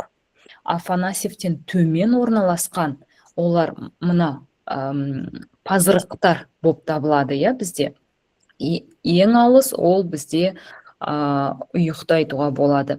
Тағар мәдениеті оңтүстік Сібір мәдениеті деп айтылатын. Ежелгі мыс кендерінің басым бөлігі осы тағарлықтардан табылды. Жаңа біз Афанасьевті айттық. Афанасьевтер ең бірінші нені өндірген бізде? Кім менің есіме салады? Афанасьевтерді біз айттық андрондардан таралды, көне шұңқырмен араласты. Олар ең алғашқы темірді және егіншілікті Сібірге үйретеді. Сібірге үйретеді. Өйткені олар Орал жақтан келді ғой. Ең алғашқы Сібірде мысты үйреткен кім дейтін болсақ, онда біз осы тағарды айтамыз. Ең алғашқы алтын бұйымдарын әкелген ол ұйықтар болып табылады. Аң стиліндегі алтын бұйымдарды айтамды. Мыс кендерінің басым бөлігі тағарлықтарда, олар алты түсті қолалары көршілес тайпаларға әйгілі болған. Оңтүстік Сібірде, значит, мыс кең таралған деген сөз. Біз Қазақстанда мысты Жезқазғанда таралған деп айтамыз, Алтайда, кенді Алтай, Сатпаевты айтамыз, Жезқазған мыс кен орнын ашты. Видимо, мыс бізде оңтүстік Сібірде де бар сияқты. Оны тағарлықтар әкеледі. Қалай оны ассоциациямен еске сақтаймыз білмеймін, но тағар туралы ұбытта әзірше тек мынау ғана келді. Оңтүстік Сібір, жалғыз оңтүстік Сібір. Егер оңтүстік Сібір және Шығыс Қазақстан десе, ол Афанасьев. Оңтүстік Сібір, Шығыс Қазақстан және Батыс Монғолия, ол Қарасұқ болып табылады. Жай оңтүстік Сібір, ол тағар мәдениеті болып табылады. Қарасұқтан түгелін біріктіріп тастадым ғой. Ұйықты, яғни Тува, сол маған жетеді, Тува деген сөз. Тағар мәдениеті мыспен байланыстырамыз. Пазырық мәдениеті, осының территориясы келеді. Таулы Алтай және Шығыс Қазақстан. Оңай сияқты.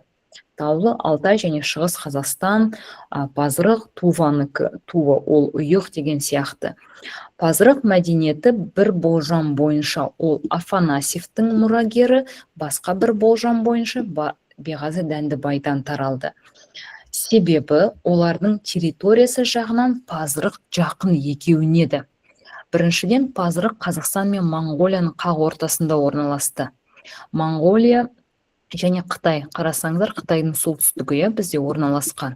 Қытайлықтар осы пазырықтарды варварлар деп атайды. Кейбір тарихшылар айтады, қытайлықтар ұлы Қытай қорғанын осы пазырыққа қарсы салдырды деп. Бірақ қытайлықтардың өздері айтады, оны ғұндарға қарсы салдырдық деп.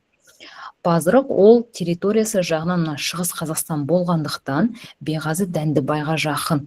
Беғазы Дәндібайды біз айтамыз орталық Қазақстан және Шығыс Қазақстан. Өйткені Беғазы Дәндібайдың бір бөлігі Жезқазған жағы, бір бөлігі Балқаштан табылды. Бірақ екінші бір дерек айтады, олар Афанасьевтердің ұрпақтары. Өйткені Афанасьевтер оңтүстік Сібір және Шығыс Қазақстан. Қарап отырсақ, екеуі де жақын пазырыққа. Сондықтан да ғалымдар әлі де таппай отыр. Олар Афанасьевтен бе, әлде Беғазы Дәндібайдан ба? Егер олар Афанасьевтен болса, онда Пазырық Андроннан келеді деген сөз. Егер Беғазы Дәндібайдан келсе, онда Андроннан емес деген сөз айтады. Но бір белгілі нәрсесі, олар сақтарға жататын мәдениет. Және Жансай дұрыс айтады, мәңгілік тон күйінде олар жерлеген. То есть Пазырыққа байланысты балар, жаңа біз айттық Афанасьев туралы. Андронның ұрпағы көне шұңқырмен араласты. Афанасьев пен Андронның араласуынан Қарасұқ пайда болды.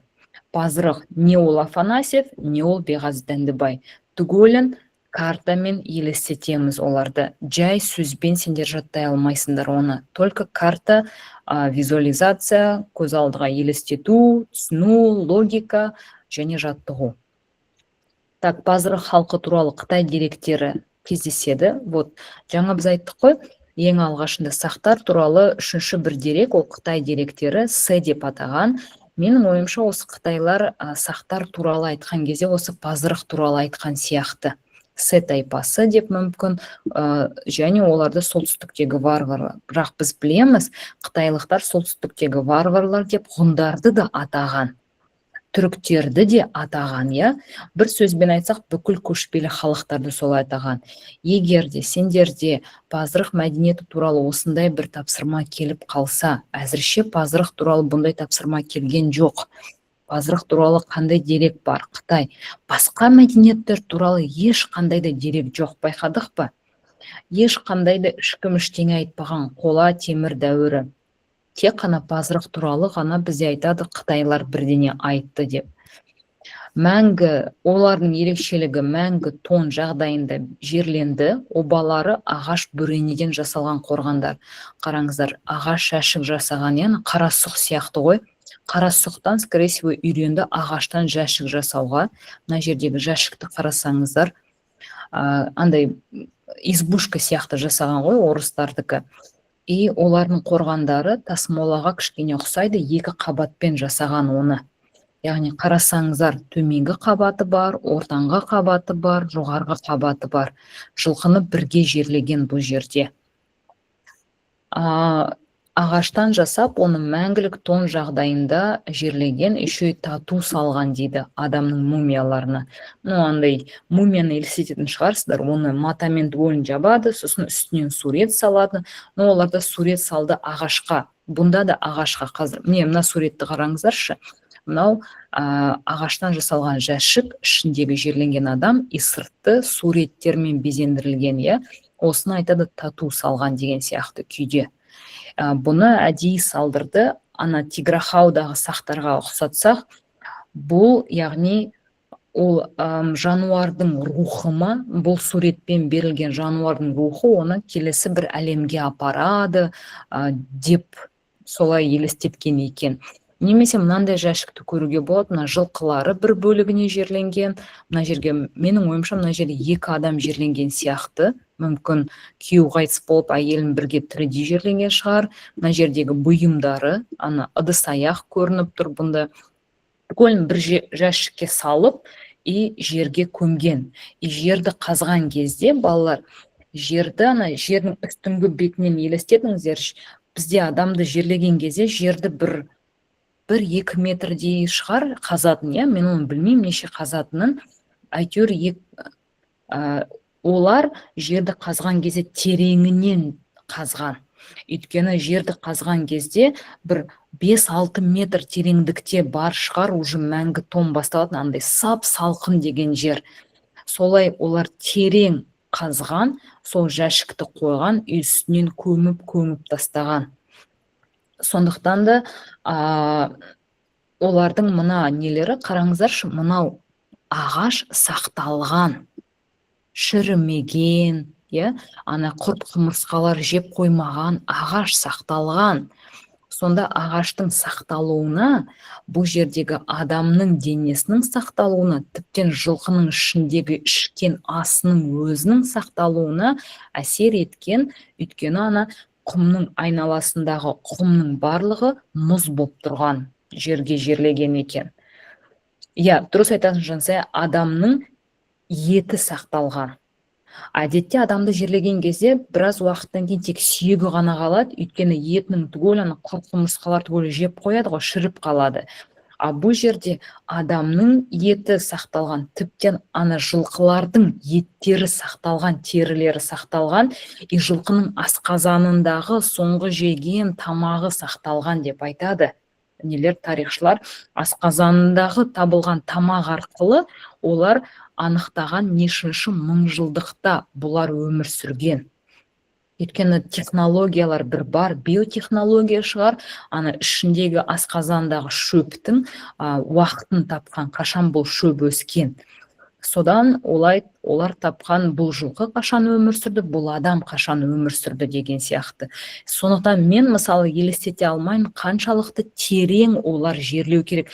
Экскаватор, машина деген, ана күрек деген жоқ қой, қалай олар соншама қазған бұны тереңінен. Солай сақтап қойған екен. Мысалы, мына жердегі мынаны қараңыздар, мына ақ түсті нәрселер, олар уже мұз нәрсе. Бұрын бізде ата-бабаларымыз киіз үйдің ішінде жерді қазып, сол жерге айран, етті сақтайтын ғой. Өйткені жерді қазған кезде белгілі бір қабатында уже салқын несі қабаты басталады да, сол жерде тамақ бұзылмайтын. Ал бұлар өте, видимо, терең қазған. Яғни қарап отырсақ, мынандай жәшік дайындайды, сосын кейін мынау, мысалы, мына сурет номер 1, кейін презентацияны қарап жіберіңіздер, сурет номер 1 деп тұрды, жоғарыда сол жақта. Мына жерде шөп өсіп жатыр. Мыналар тастар, құмдар делік, Мынау 3-ші қабаты уже в основном құм мен тастар.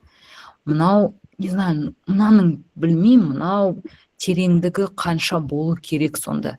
Негізі Google-дан іздестіріп көру керек еді, слой вечной мерзлоты деген мәңгілік тон қабаттың неше метрден басталатынын көру керек еді, или мына жерден оқуға болатын сияқты. Ұлы дала тұрғындарының киімінің үлгісін біз пазырық, есік обасынан көре аламыз. Есіктегі алтын адамды, ер адамды білеміз ғой. Ер адамның сол жердегі киімінің үлгісін ашық түрде бейнеленген. Пазырықтан бізде пазырық ханшайымы деген табылды, тарихта бар, бірақ ол Қазақстаннан емес табылды, ол Ресейден табылды. Мына жердегі әйелді көріп тұрсыздар, пазырықская принцесса деп айтады оны. Пазырық ханшайымы, соның киімінен көруге болады сақ әйелдері қандай киім киген. Пазырық әйелдері шаштарын алып тастаған, және киізден жасалған 2 қабаттап шаш тіккен екен. Мынаның шашы киізден жасалған екен. Парик қой бұл, білмеймін неге олар шаштарын қиған екен, парик киген сияқты.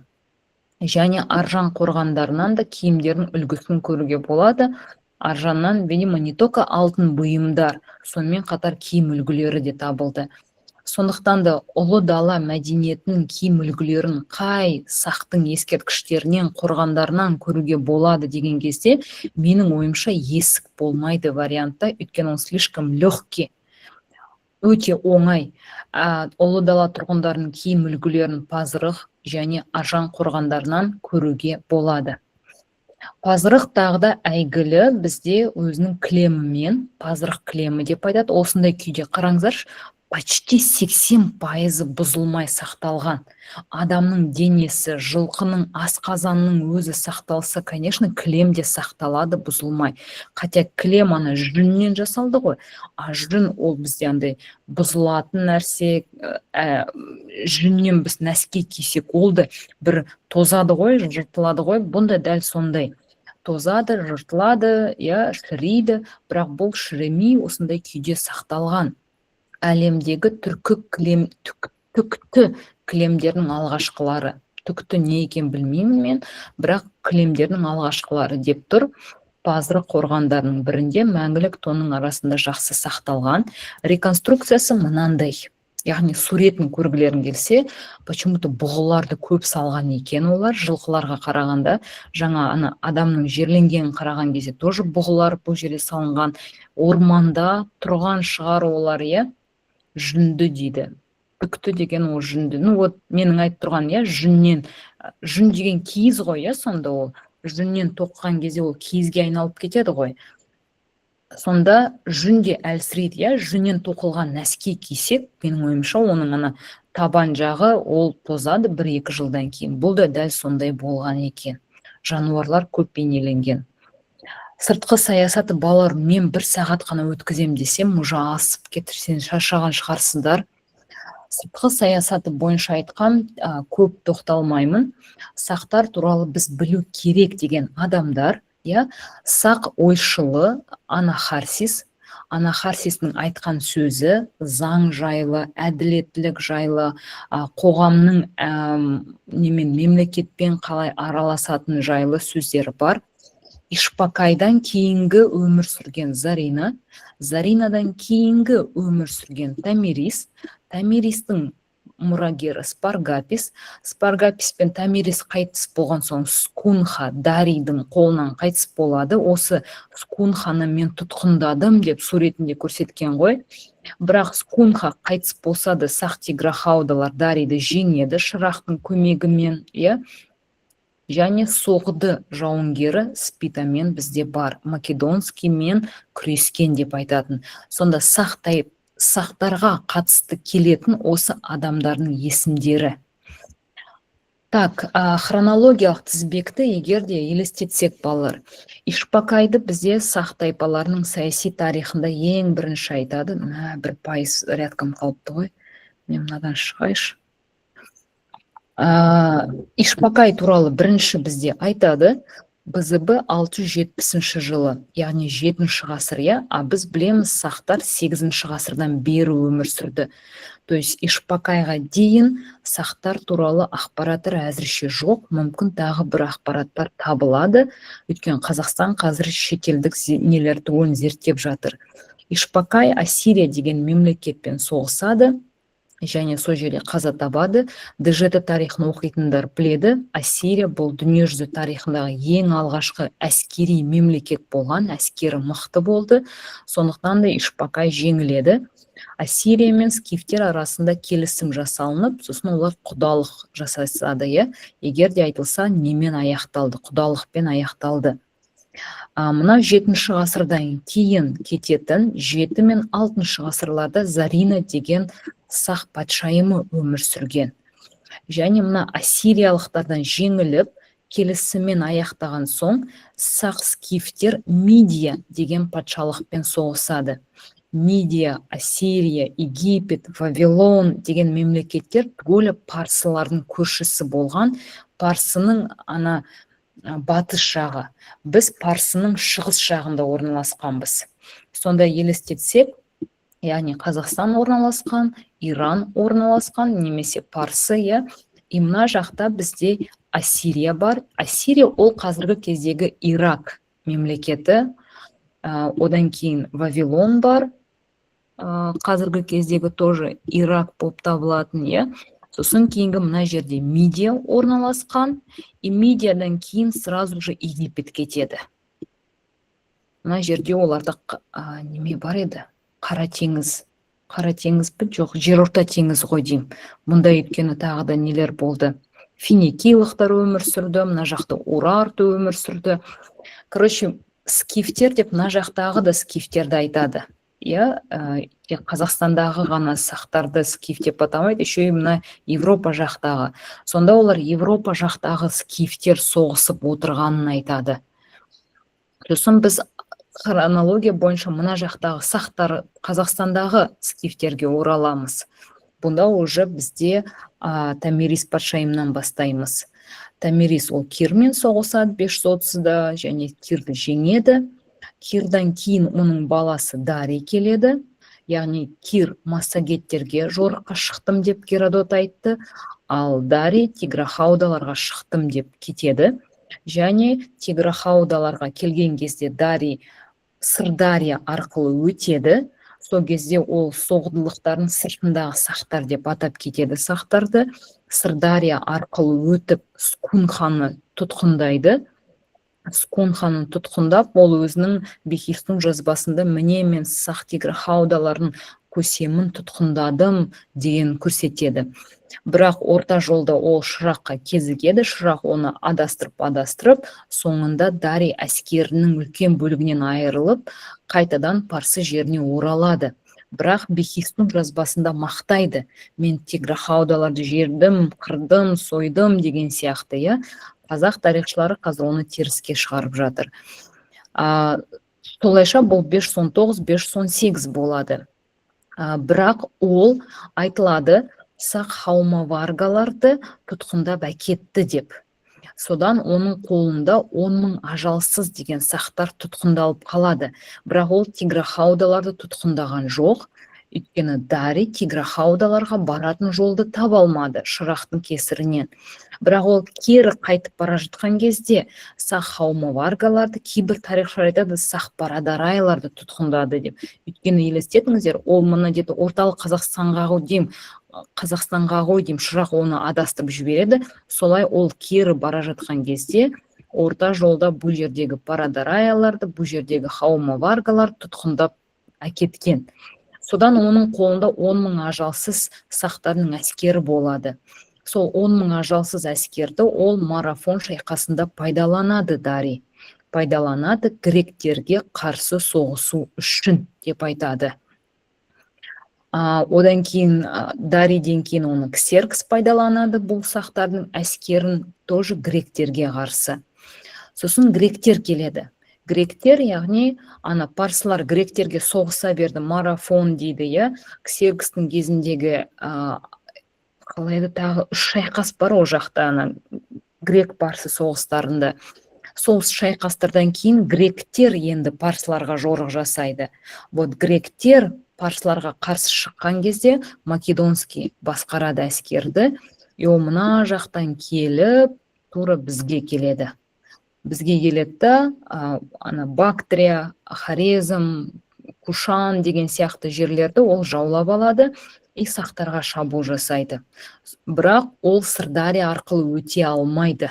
Өйткені Ариан деген грек тарихшысы айтқан, Македонский Сырдария арқылы өтемін деген кезде Сырдың арғы жағында сақтардың садақшылары отырып, күні түні садақпен атқылай берген, и Македонскийге мүмкіндік бермеген Сырдария арқылы өтуге. Сондықтан да Македонскийдің жорығы кезінде айтылады, грек тарихшылар айтқан, сақтарда ең көп қолданатын қару олардың садақы мен оғы деп айтатын, ең жақсы қаруланған қаруы. Сонымен еске сақталған сақтар. Өзен арқылы солайша өткізген жоқ қой олар Македонскийді. Македонскийді Азия патшасы деп атады, өйткені ол кіші Азия, орталық Азия, Батыс Азия, ол тек шығыс қана Азияны, оңтүстік Азияны ол бағындырды, тек шығыс Азияға ғана барған жоқ, және сақтарды бағындыра алмады. Сонда ол Сырдария арқылы біздің жерімізге даже аяқ басқан жоқ Македонский. Ол көбінесе біздің оңтүстігіміздегі жерлерде соғысып жатты. Маргуш, Бактрия, Соғды, Шаш деген, Ферғана деген жерде ғана соғысып жатты да. И вот со жерде сақтар мен Спитамен деген Соғдының көсемі бірігіп Македонскийге көтерілістер ұйымдастырған. Сондықтан да Спитамен ол сақтың қолбасшысы, ханы, тайпа көсемі емес. Неге? Өйткені Македонский сақтардың жеріне даже аяқ басқан жоқ. Спитамен ол соғдылардың қолбасшысы. Себебі Македонский соғдылардың жерінде тоқтап қалды да, өте алмай тұр солтүстікке. Спитаменнің көтерілісі болады. Содан Македонский Қазақстанға бара алмаған соң, ол оңтүстікке, Үндістанға кете салады. Сосын кейін, яғни Македонскийдің Қазақстанға келмес бұрын бізде Гавгамел деген шайқас болады. Гавгамел шайқасында сол сақтар мен парсылар бірігіп гректерге қарсы соғысқан. Сол кездегі нақты айтсақ, сақ-дақтар деп айтады грек деректерінде. Жаңа мен айттым ғой, мына жердегі Дарий кетіп бара жатқан кезде, мүмкін хаумаварга барадарайны тұтқындап әкеткен шығар. Логично, если ойласақ, солар ғой жолда орналасқан. Бірақ грек тарихшылар айтады, оның яғни парсылардың құрамындағы болған 10.000 ажалсыздар, олар дақтардан шыққан екен. Сондықтан да бізге бұл керек. Бізге 3 сақ тайпасы керек. Кир болса массагеттерге, Дари болса тиграхаудаларға, Гавгамел болса дақтар деп біз айтамыз. Өйткені дақтар деген тестте бар бұндай сұрақ. Гавгамел түбінде қай сақ тайпасы шайқасты? Сақ дақтары. Тек қана бізде марафонда айтпайды, қай нақты сақтар, олар жай ғана мынаны сұрайды, 10.000 ажалсыз деген күйде. Сарматтар туралы бұнда айтатын, е? Сарматтар және сақтар, бұл жердегі мына скифтер бар, және мына жақта сақтар бар. Және бізде айтады, мына сақтар мен скифтердің екеуінің арасын кімдер біріктіріп тұр? Сарматтар біріктіріп тұр арасын. Сарматтар, яғни басқаша біз савроматтар ата-бабаларын айтамыз. Сақтар мен сарматтардың ұқсастықтары көп. Олар бір кезеңде, екеуі де ерте темір дәуірінде. Тек сарматтар бізе ертеді, кейінгі де темір дәуірде өмір сүрді. Бірақ сақтар сияқты екеуі де ерте темір. Екеуі де көшпелі халық болды, мал шаруашылығымен айналысты, ортақ тілдері бар. Томирис киносынан көрген шығарсыздар. Томирис сарматтарға түседі, сол кезде бір тілде сөйлейді. Ортақ аумақ, бұл бір Қазақстан жері деп айтатын, аң стилін бірге қолданды, екеуінде де әскери демократия. Бұл дегеніміз, тайпа көсемі болып кім сайлана алады? Тек қана жауынгер сайлана алады дегенді айтады. Әскери және демократия бұл тайпа көсемін адам, сол кездегі жауынгерлер сайлайды оны. Ол жай ғана мұрагерлікпен беріле салмайды, сайлап отырды. Тек Томиристе ғана бізде айтады, мұрагерлікпен өтті, Томиристің ұлына билік өтілу керек болды. Жаңа басында айтқаным, сарматтардың ығысуына әсер еткен дах және массагеттер ең алғашында тақырыпта мен сендерге оны айтқам. Так, менде осымен болды, балалар. Аузым шаршап жатыр мені. Жоқ, керек емес, сақтамай қойшы. 20 бала отыр екен, біз жаман емес.